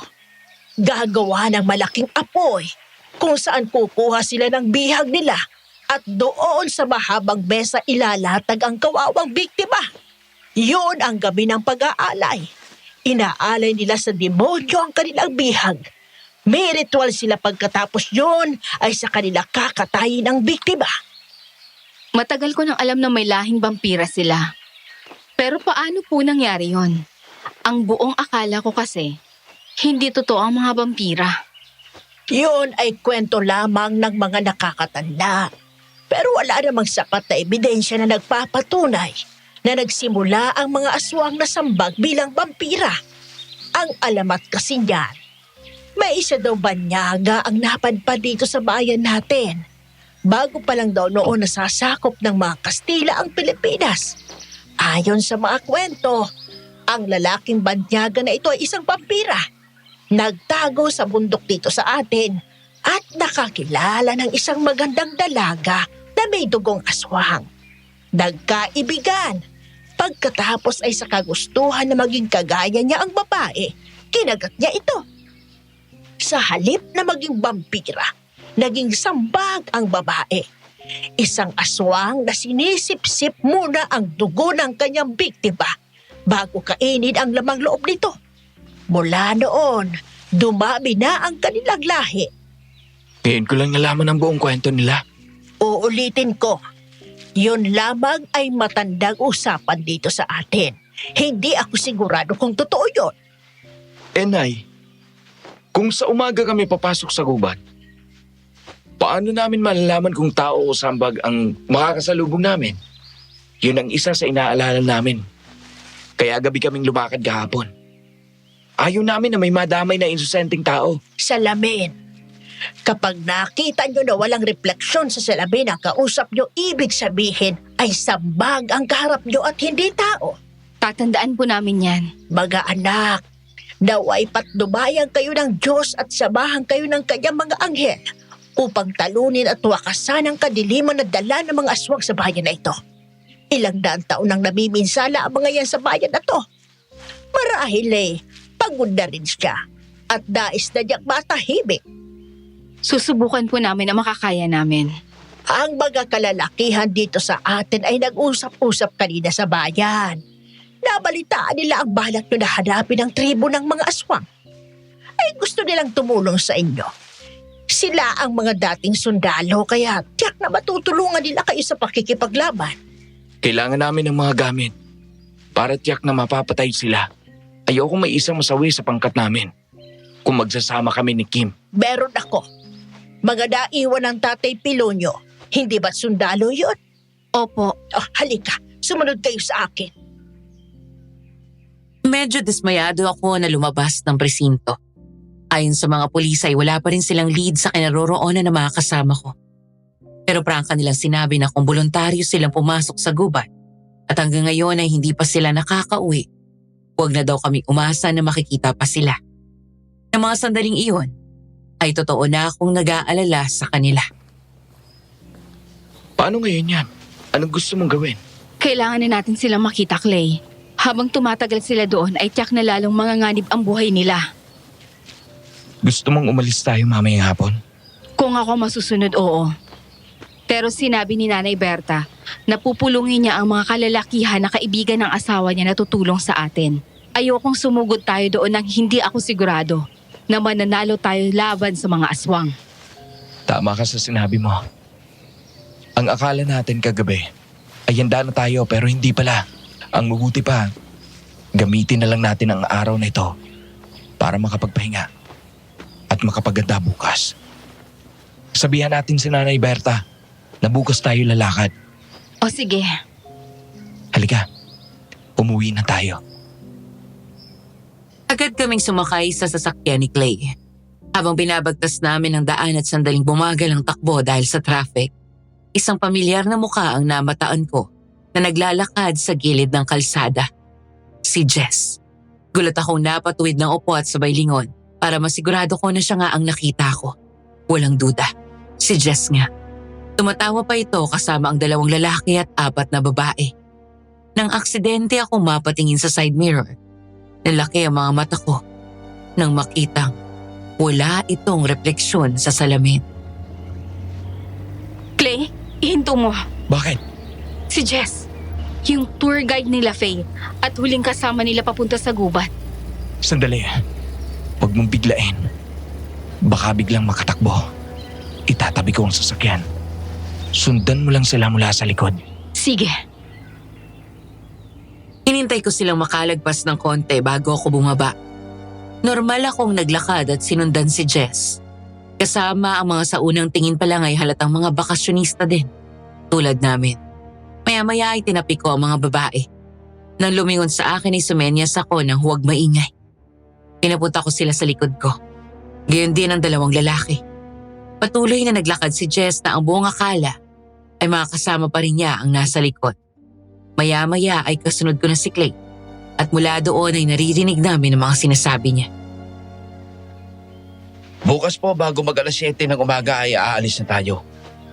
Dadaling ko po kayo sa pinakasikat na attraction dito. Yung falls at ang ilog. May mga indigenous people na nakatira sa bundok. Madadaanan natin ang tribo kung saan sila nakatira. Mababait ang mga yon. At yak, mag-i-enjoy kayo sa hiking dahil maganda ang tanawin. Talaga? Tapos ano? Ikukulong nyo at kakainin sa gabi? Umalis na kayo ng lugar na to. Bago pa may mangyari masama sa inyo. Hindi tao itong tour guide ninyo, kung hindi isang aswang. Ang tribo na sinasabi niya ay ang tribo ng mga aswang. Ikukulong nila kayo doon at papatayin. Umalis na kayo, bilis! Matapos bunutin ng maliit na espada mula sa kalubat, ay tinutok ko ang talim nito sa liig ni Jess. Sabay sakal dito gamit ang braso niya. Samantala sinigunduhan ng mga tao doon sa bayan ang sinabi ni Clay. Dahil doon ay takot na tumakbo ang mga turista palayo. Matapos yun, ay tinulungan niya ako sa pag-interrogate kay Jess. Wala akong alam sa pinagsasabi nyo. Bitiwan nyo ako. Hindi ako aswang. Nasaan ang mga kasama ko na pumasok sa gubat? Hindi ko alam. Hindi mo alam? Hindi na sila nakabalik mula nang pumasok kayo sa gubat. Ikaw nandito tapos sila hanggang ngayon ay nawawala? Huwag mo akong tinatarantado. Hindi ako gaya ng inaakala mo. Wala akong alam sa sinasabi mo. Bitiwan mo ako. Umamin ka na! Wala akong aaminin. Hindi ako aswang. Isusumbong ko kayo sa pulis. Hindi pala ha. Bigla akong pinatid ang paa nito sabay balibag sa simento ng padapa. Ipinilipit ko ang kanyang mga braso sa likod at inaangkla ang mga ito. Pagkatapos ay sinakyan ko siya sa likod. Pilit pumiglas ang aswang, pero hindi nito nagawang makaalis o kahit man lang ihagis ako. Dahil sa umaga ay maaari silang magpalit ng anyo at maging aswang, pero mahina sila. Nagmamadaling nilapitan ni Clay ang isang tindahan at hiniraman nakita nitong maliit na salamin. Pagkatapos ay hinarap iyon kay Jess. Sabihin mo ngayon na tao kang hayop ka! Sagutin mo ang tanong ko. Nasaan na ang tribo nyo? Nasaan? Dahil sa binuhos ni Clay sa mukha ni Jess, ang tubig na may halong mga pangontra sa aswang. Sumigaw ito ng malakas. Matapos marinig ang tunog na napaso ito. Nagkatinginan kami nang umusok ang mukha ni Jess at nalaplos na balat na parang binuhusan ng asido. Maya-maya ay humahangos na dumating si Kapitan. Lumingon kaming dalawa nang lumapit ito. Doon na lang din namin nalaman na may mga tao na palang pinapanood kami. Clay, ano ba itong kaguluhan na ito? Hinuli lang namin ang aswang. Kilala ko yan. Hindi yan aswang. Illegal ang ginagawa nyo. Pwede kayong makulong. Pagkawalan nyo siya. Siya ang huling kasama ng mga kaibigan ko kahapon nang pumasok sila sa gubat. Hindi ka ba nagtataka? Lahat ng mga dayang pumunta dito na dinala niya doon ay hindi na nakikita pa. Pero siya, nandito pa rin? Naghahanap ba talaga kayo o natutulog lang sa barangay hall? Nagkataon lang yon. Teka nga, bakit ba todo depensa ka sa kanya? Baka naman aswang ka rin, Kapitan. Apat wala kang modo Tubig na may mga asin, katas ng kalamansi, at sanga ng makabuhay lang ang laman nito. Mga pangontra sa aswang. Pero bakit nalapnos ang balat niya? Nung binuhos ko sa kanya, Kapitan. Pero may isa pang paraan para malaman natin kung tamang hinala namin o hindi. Kapag nagkamali kami mismo ang magsusuko ng sarili namin sa mga pulis. Inubad ni Clay ang suot na kwintas na may pendant na krus at sinuot iyon kay Jess. Mas lalong nagwala ang aswang. Ilang sandali pa ay unti-unting nagbago ang anyo nito. Nagpulasan ng mga tao sa takot at tumakbo na lumabas ang totoong itsura ni Jess. At naging aswang, kasama na si Kapitan at ang mga alipores nito. Kasunod nito ay umalingaw-ngaw ang malakas nitong angil sa buong paligid. Kapag nakawala ako dito, papatayin ko kayo. Kung sino man sa inyo dito ang aswang nakalahay nitong demonyo na to, iparating nyo ito sa pinuno nyo. Kung gusto nyong mabawi ito, Lumabas siya sa lungga niya at dalhin ang mga kaibigan ko. Kapag nakita kong nasaktan sila kahit isang galos lang, papatayin ko to! May alam akong paglalagyan natin dito. Kasama ang mga volunteers ng mga tanod, mga dating sundalo o pulis at iba pang mga kalalakihan sa bayan na yon. Hindi lang lalaki kung hindi may babae rin. Dinala namin sa isang luma ngunit malaking kamalig si Jess. Nakakadena ang mga paa at kamay nito habang nakalupasay sa mga dayami. May pinasuot na medalyon si Clay sa aswang na nagpahina dito. Ang buong kamalig ay pinaligiran namin ng mga pangontra nang sa ganun ay hindi makapasok ang mga aswang. Maraming nagpahiram sa amin ng mga armas gaya ng mga baril. Ang iba ay may hawak na itak. At lahat kami ay armado ng dasal at matinding pananalig sa Diyos. Lahat kami ay mga naulila ng mga mahal namin sa buhay dahil sa mga aswang. Nang tumingin ako sa paligid ay nasa kanya-kanyang posisyon ng mga kasama namin. Hawak ang kanilang mga baril. Nakakubli sa paligid ng kamali at handang magpaputok anumang oras. Bakit hindi ka muna umidlip? Ayos lang ako. Hindi ako inaantok. Si Kapitan, duda ako sa kanya kung paano niya ipagtanggol si Jess. Ako rin. May nakita akong suot niya. Kaya lalong tumibay ang hinala ko na aswang siya. Ano yun? Ang kwintas ng suot niya. Minsan na akong nakakita nun mula sa aswang na nilabanan ni Lolo. Parang anting-anting nila. Hindi malalaman ng gaya natin na albularyo at manunugis na aswang sila dahil doon. Kaya siguro hindi kumukulo ang langis ko kapag nasa malapit siya. Alam ko na ang tinutukoy mo. Pero nagulat ako sa iyo kanina. Alam ko na matapang ka. Pero ang ikaw mismo ang humamon sa mga aswang, lalo na sa pinuno nila, iba yun. Binalik ko lang sa kanila ang mga ginagawa nila sa atin. Binabalik ko sa kanila ang takot at perwisyong binigay nila sa buhay natin. Alam ko na kakampi natin ang Panginoon, Clay. Nasa panig tayo ng kabutihan. Kahit kailan ay hindi pa nananalo ang kasamaan sa kapangyarihan ng Diyos. Kaya kita hinahangaan eh. Salamat sa pagsama at pagtulong sa akin, Clay. Kung tutuusin, hindi mo na problema to. Pero nandito ka pa rin. Alam ko naman na hindi mo talaga ginagawa ito para sa mga kasama mo eh. Well, sabihin na natin na may bahagi sa nararamdaman mo na talagang nag-aalala ka. Pero alam ko rin na malaking parte sa'yo. Ginagawa mo ito para maipagiganti ang mga magulang mo. May atraso din sila sa akin. Kaya laban nating dalawa to.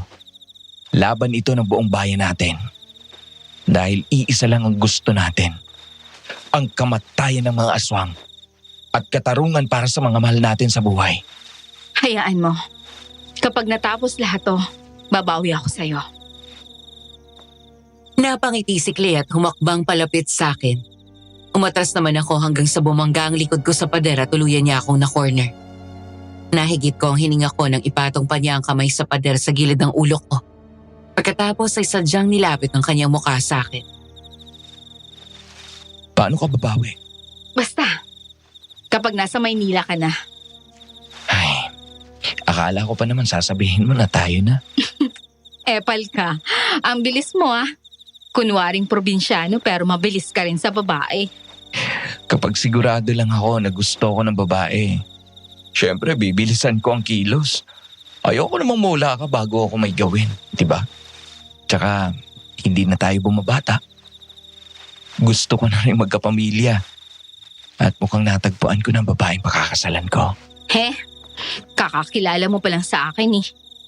Alam mo, kaming mga lalaki, yung mga matino na gaya ko, kapag may nakilalang babae at naramdaman niya na siya na yung babaeng yon, na gusto niya makasama hanggang sa pagtanda, yun na yun. Malay ko ba? Natigilan kami sa pagbibiruan ng lumingon kay Jess matapos itong biglang umalulog na parang aso. Mabilis nagtayuan ang mga balahibo sa batok ko. Saka halos sabay kami lumingon ni Clay sa labas.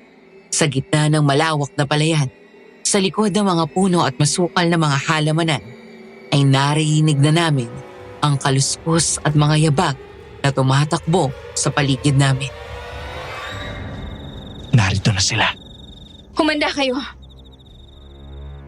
Inalis namin sa kadena si Jess at kinaladkad palabas. Pagkatapos ay tumayo kami ni Clay sa harap ng kamali. Hawak ang mahabang baril. Habang ang iyantok na espada ay nasa likod ko at nakasabit sa katawan ng tali. Sadya namin pinakita ni Jess sa mga kalahi nito. Ilang sandali pa ay biglang lumabas ang isang aswang at sumugod. Ayun ang aswang! Isa! Dalawa! Matapos lumabas ang dalawang aswang at barilin namin ito ng tikisa ni Clay. Pinatamaan namin ito sa puso at binaril pa ulit ito ng isa sa kasama namin na pinatamaan naman sa ulo. Maya-maya ay lumingon kami nang magkasunod na lumabas ang dalawa pang aswang. Ayan sa kaliwa! Kung inaakala mo na makakaligtas ka at ang mga kasama mo, nagkakamali ka! Kung ako sa'yo, hindi ako magyayabang ng ganyan. Dahil isang kalabit ko lang nitong baril, mamamatay ka! King! Sa kanan mo! Alam kong naririnig mo ako! Lumabas ka dyan o papatayin ko to! Kim! Nandito kami! Huwag kayo magpapaputok! Nagkatinginan kami ni Clay nang lumabas mula sa dilim ang kapitan ng bayan namin. Hawak nito sa damit si Hector at madilim ang ekspresyon ng mukha. Tama ang hinala ko kanina nang makailam siya matapos mahuli si Jess. Aswang nga siya, pero hindi ko inaasahan na tila siya pa ang namumuno sa mga aswang sa tribo. Nakumpirma ang hinala ko nang magsalita si Jess habang patuloy na nangihina ang katawan nito. Kim! Tulungan mo kami! Ama! Tulungan mo ako! Ikaw! Naturingan ka na kapitan ng bayan na to. Pero ikaw pa mismo ang nagdadala ng kapahamakan sa mga tao dito! Hindi ba't yun naman talaga ang papilyo sa amin? Ang maging pagkain namin! Maraming buhay na ang binuwis ng bayan na to. Para sa inyong mga demonyo kayo! Huwag mong sabihin na nakakalimutan mo na si Oscar at Florinda. Paano ko makakalimutan ang babaeng naging dahilan ng isa sa pinakamalaking laban ng mga aswang at mga tao dito? Ikaw ang pumatay sa asawa ko! Hindi ko pinagsisisihan na pinatay ko ang asawa mo. Kung ako ang masusunod, lahat kayo, pinatay ko na ng gabing yon. Mula pa noon, ilang dekada na ang nakalipas. Marami na kayong pinatay dito. Binigyan ko lang sila ng katarungan. Kahit kapalit ang pagkamatay ng buong pamilya mo! Wala kang kaluluwa. Ito siguro ang dahilan kaya binalik ako ng Diyos dito. Dahil panahon na para ang hustisya ng pagkamatay ng pamilya ko ang kunin ko. Pero ang usapan lang ay magpapalitan dahil mga biyag, hindi ba? Kaya hindi mo magagawa ang plano mo. Hindi mo ako mapapatay. Narito ang mga kasama mo. Kaya ibibigay mo na sa akin ang anak ko. Ibibigay namin siya sa'yo. Pero mangako ka na walang susugod sa pangkat ninyo. At nangangako kami na hindi kami magpapaputok. Pagkawalan niyo sila! Sige, lakad! Kim! Dahil sa suot na medalyon ni Jess, mabagal ang naging hakbang nito palapit sa ama. Habang sila Faye ay mabilis na nakatakbo papunta sa amin. Agad namin silang pinatago sa loob ng kamali. Ilang sandali pa ay biglang lumabas mula sa dilim ang mga aswang na higit kumulang ay 10. Patayin niyo sila! Mga kasama! Ngayon na! Hayop ka! Sabi na, hindi ka mapagkakatiwalaan eh! Panuurin mo kung paano ko patayin ang anak mo sa harapan mo, gaya ng ginawa mo sa mga magulang ko! Mabilis kong tinutok ang baril kay Jess. Pagkatapos ay sunod-sunod kong pinaputukan ito. 4 sa balang pinakawalan ng baril ko ay tumama sa katawan ni Jess at ang isa ay sa ulo tumama. Dahil kanina pa ito nanghihina, agad itong natumba. at tuluyan na ngang namatay. Galit na umangil si Kapitan. Anak ko! Walang hiya ka! Papatayin kita! Amanos! Binilig ko lang sa'yo ang ginawa mo sa pamilya ko! Binato ko ang baril nang sumugod sa akin ng aswang. Kasama si Clay, sinalubong namin ito. Nag-slide siya sa ilalim at ako naman ay mabilis na umilag nang sinubukan akong habulutin. Sabay hiwa ng malalim sa likod nito. Pumuelta ito papunta sa akin at hinabol ako. Nang masunggaban niya ako sa liig, ay agad akong binalabag nito sa lupa at sinakal ng mahigpit. Nanilisik ang mga mata niya sa galit sa akin. Katumbas ng pagpupuyos ng damdamin ko para sa kanya. Alam ko na iisa lang ang pakay namin sa gabing iyon. Ang patayin ng isa't isa at bigyan ng hustisya ang mga pamilya namin. Matira ang matibay. Kung sino man ang mamamatay sa amin, ay pasensyahan na lang. Mamatayin kita kung paano ko pinatay ang buong pamilya mo! Kim! Yeah! Pinatay ko ang pamilya mo dahil sa kasalanan nila sa mga tao. Para sa kabutihan at kaligtasan ang lahat ng ginawa ko. Ikaw, pinatay mo ang buong pamilya ko para lang makaganti. Dahil hindi mo matanggap na naisahan kita. At ang pobreng babaeng manunugis na ito lang ang katapat ng asawa mong mahina. Hayop ka! Mas hayop ka! May nakakalimutan kang animal ka! Ang mga magulang kong pinatay mo!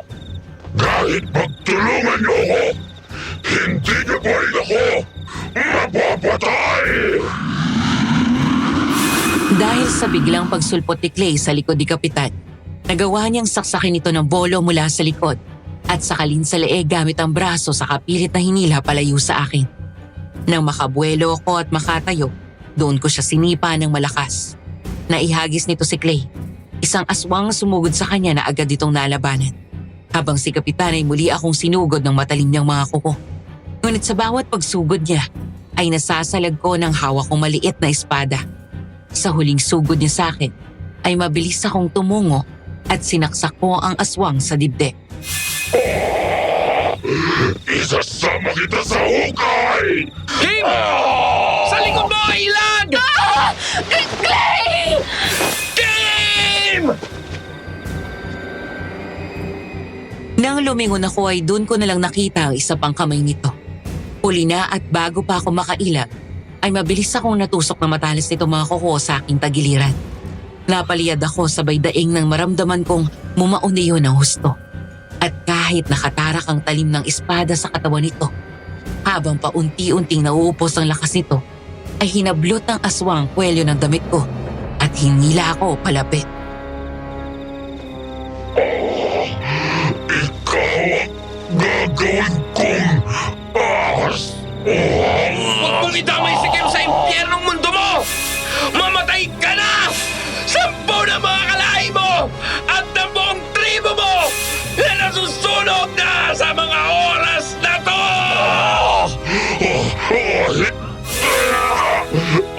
Anong ginawa niyo? Kung anong dapat na nangyari matagal na, ang lipulin kayo! At matahimik ang mga tao dito sa bayan na to!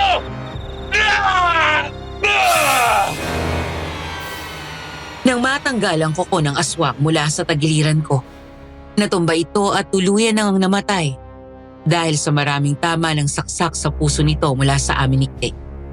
Maya-maya ay bumagsak ako sa lupa at napapikit ang maramdaman ng sakit sa tagiliran. Mabilis na binitawan ni Clay ang bolo at agad akong nilapitan. Sa tulong ng mga volunteers ay napatay namin ang mga aswang. Habang naroon kami, walang kaalam-alam sila Kapitan na may isa pang grupo kami na maliwanag pa lang ay naghahanap na sa tribo.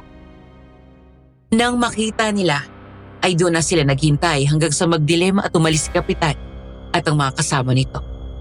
Habang nakikipaglaban kami, ay gayon din sila. Pagkatapos ay sinunog at pinasabog nila ang buong tribo at nailigtas ang bagong bihag ng mga ito. Kim! Kim! Dumilat ka!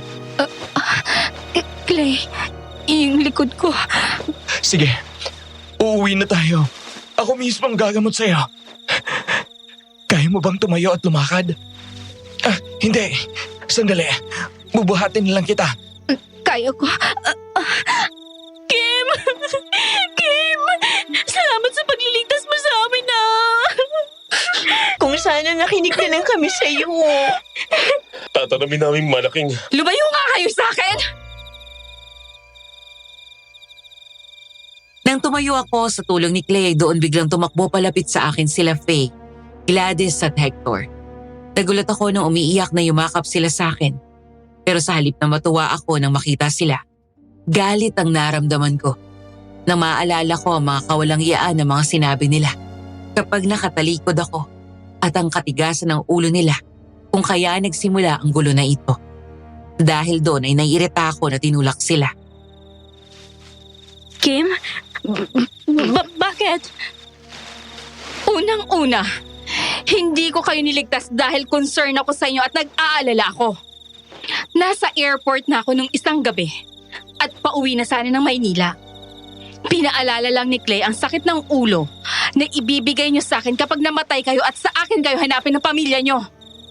Pangalawa, tigilan niyo na ang pakikipagplastikan sa akin. Anong plastikan? Hindi. Hindi ka namin maintindihan. Oh, come on, Gladys. Nangunguna ka nga eh. Matagal ko nang alam na ayaw niyo sa akin. Matagal ko na rin na alam na kaya niyo lang ako sinasama sa circle of friends niyo dahil akala niyo tatanga-tanga ako. Bobo, tahimik, madaling mauto at marami akong pera. Di ba? Kim, hindi naman sa ganon. Kasi... Nagtataka kayo kung bakit hindi ko kayo nilayuan kahit alam ko ang ginagawa niyo sa akin? Simple lang. Nakikipagplastikan lang din ako sa inyo. At nangongolekta ako ng ebidensya ng ginagawa niyong kabalbalan sa opisina sa utos ni boss. Yes, spy ako ni boss. Ano? Matagal nang may nag-file ng complaint laban sa inyo. Ikaw, Faye, nagnanakaw ka sa pera ng kumpanya. Dinadagdagan mo ang presyo ng singil ng mga products sa mga customers at dinadaya mo ang resibo. Iba ang resibong binibigay mo sa kanila at original price ang pina-file mo para hindi makita ni boss. Isang customer ang direktang tumawag kay boss at nag-complain dahil sa taas ng presyo ng materials na binili niya. At kayong dalawa naman, dahil ginagawa niyong motel ang opisina, may nag-file ng reklamo sa inyo. Lahat ng kababuyan niyo na i-document ko na. At pinadala ko na kay boss at sa mga asawa niyo. Ano? Bakit mo ginawa yun? Bakit kinakailam? Ginawa ko lang ang trabaho ko. Hayop kang babae ka? Sa ginawa mo, sinisira mong pamilya ko! Sira ulo ka pala eh. Ikaw ang sumira sa pamilya mo. Noong araw at oras na nagdesisyon ka na pumatol sa ibang lalaki bukod sa asawa mo, doon pa lang, sinira mo ng pamilya mo. Pamilya nyo. Hindi na kayo naawa sa mga asawa at anak nyo. Kaya wag mong isisi sa akin ang consequence ng ginagawa nyo. Anak din ako. Wala kang alam kung gaano kahirap na lumaki na wala ang magulang. Hinuna mo yung kakatihan at kalandian mo? Ni hindi mo inisip ang magiging epekto ng mga ginagawa mo sa mga bata. Tapos, kasalanan ko? Kung ano man ang resulta ng ginawa nyo, mabuti nga sa inyo. Nagkamali kayo ng taong inakala nyo ay nauuto nyo. Hayop ka! Tama na, Gladys. Tama si Kim. Nung naroon tayo at nakakulong, tatauhan ako. Bigla akong nangulila sa asawa at anak ko. Itigil na natin to. Maghiwalay na tayo. Na-realize ko na ayoko mawala ang pamilya ko. Tatanggapin ko ang kahit anong parusa ng asawa ko. Huwag lang sila mawala sa akin. Ano? Pababayaan mo lang ako ng ganito? Patawarin mo ako. Anong gagawin ko? Hindi ako pwedeng makulong. Ayoko makulong. Gamitin yung pagkakataon na to para itama ang mali ninyo at harapin ang resulta ng pagkakamali ninyo. Huwag ninyong sayangin ang pagod ng mga taong halos isugal ang buhay. Mailigtas lang kayo. Lalo na si Kim. Kim, tara na. Clay, bukas samahan mo ako sa puntod nila nanay. Ngayon, nabigyan ko na sila ng hustisya. Pwede na akong marap sa kanila. Sige. Pero bago yun, kailangan muna nating gamutin yung sugat mo.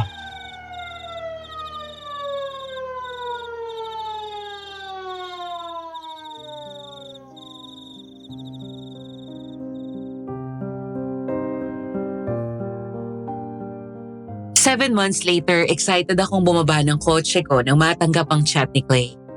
Palabas na daw siya sa arrival area kaya naman nag-abang na ako. Agad lumapad ang ngiti ko nang makita ko siya na kumaway pagkakita sa akin. Tila ang mga maleta at sukbit na bag. Tumakbo palapit sa akin si Clay at agad kami nagyakap ng mahigpit. Mula nang bumalik ako dito sa Maynila ay sa chat at video call na lang kami nagkikita at nag-uusap. Malayo man kami sa isa't isa, ay hindi na putol ang komunikasyon namin.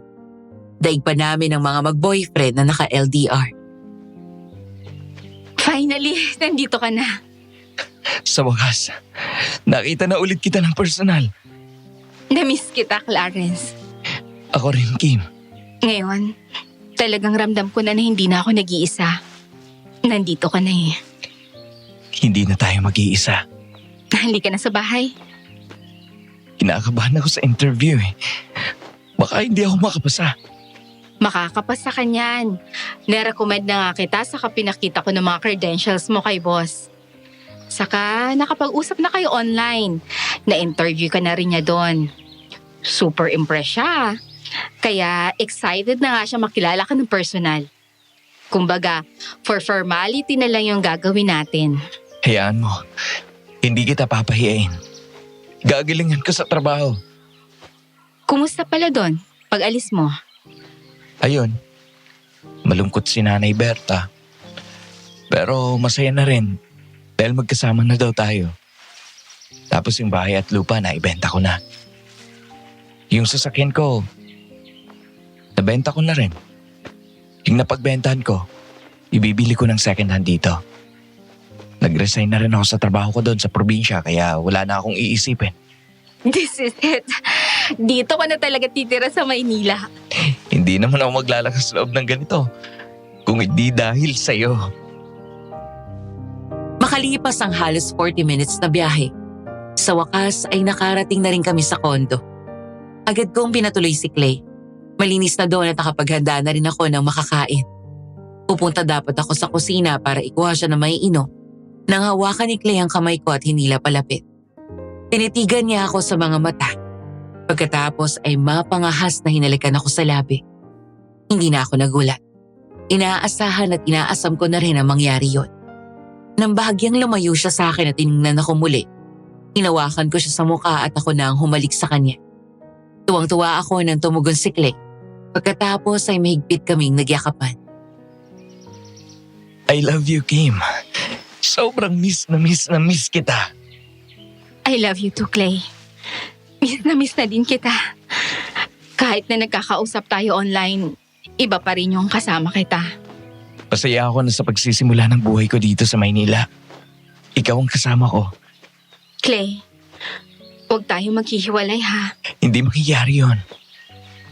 Kanina, bago ako pumunta sa airport, duman ako sa punto ng parents mo. Nangako ako sa kanila na magkasama tayong mabubuhay ng tahimik at normal. Malayo sa gulo at panganib ng mga aswang. Sa wakas, may kasama na rin ako. Kung curious kayo kung anong nangyari doon sa tatlo, sige bibigyan ko kayo ng update. Si Faye nakakulong na dahil napatunayan na pagnanakaw nito sa kumpanya matapos ang paglilitis sa court. Si Hector at Gladys naman ay tinanggal na rin sa kanilang trabaho. Minsan na kami nagkita ni Hector na makasalubong ko siya sa mall. Sila pa rin ang asawa niya. At ayon sa kanya ay nabigyan siya ng panibagong pagkakataon.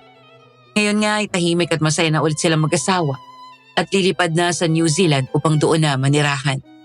Samantala si Gladys naman, ang huling balita ko ay hiniwalayan na ng asawa at pati ang mga anak niya ay galit sa kanya. Mula sa mataas na posisyon sa opisina, ay naghihirap na raw ito ngayon kaya bumalik na sa probinsya nito sa Mindanao. Kami naman ni Clay ay kasal na sa panahon na ito at magtatatlo na ang aming mga anak. Madam Venus, hindi madali para sa amin ang asawa ko na makalimutan ang malagim naming kinakaraan. Ang galit ay hindi ganoon kadaling mawala. Hindi madaling tanggapin na namatay ang pamilya namin sa malagim na paraan. Ang buhay nila ang nasakripisyo dahil sa tungkulin namin bilang manunugis at albularyo. Pero tinuro din sa amin ang pangyayaring iyon na hindi kadawagan ng ibaba ang aming mga armas at tumalikod. Ang piliin ang buhay na payapa at malayo sa gulo. Hindi namin alam kung may mga aswang pang natira sa bayan namin. Pero ngayon ay iniwan na namin ang natitirang laban sa kamay ng Diyos na siyang higit na makapangyarihan sa lahat. Sa inyong mga tagapakinig, may experience din ba kayo na nagbakasyon kayong magkakaibigan at may nangyaring nakakatakot? Ikwento niyo naman sa comment section. Hanggang dito na lamang at maraming salamat.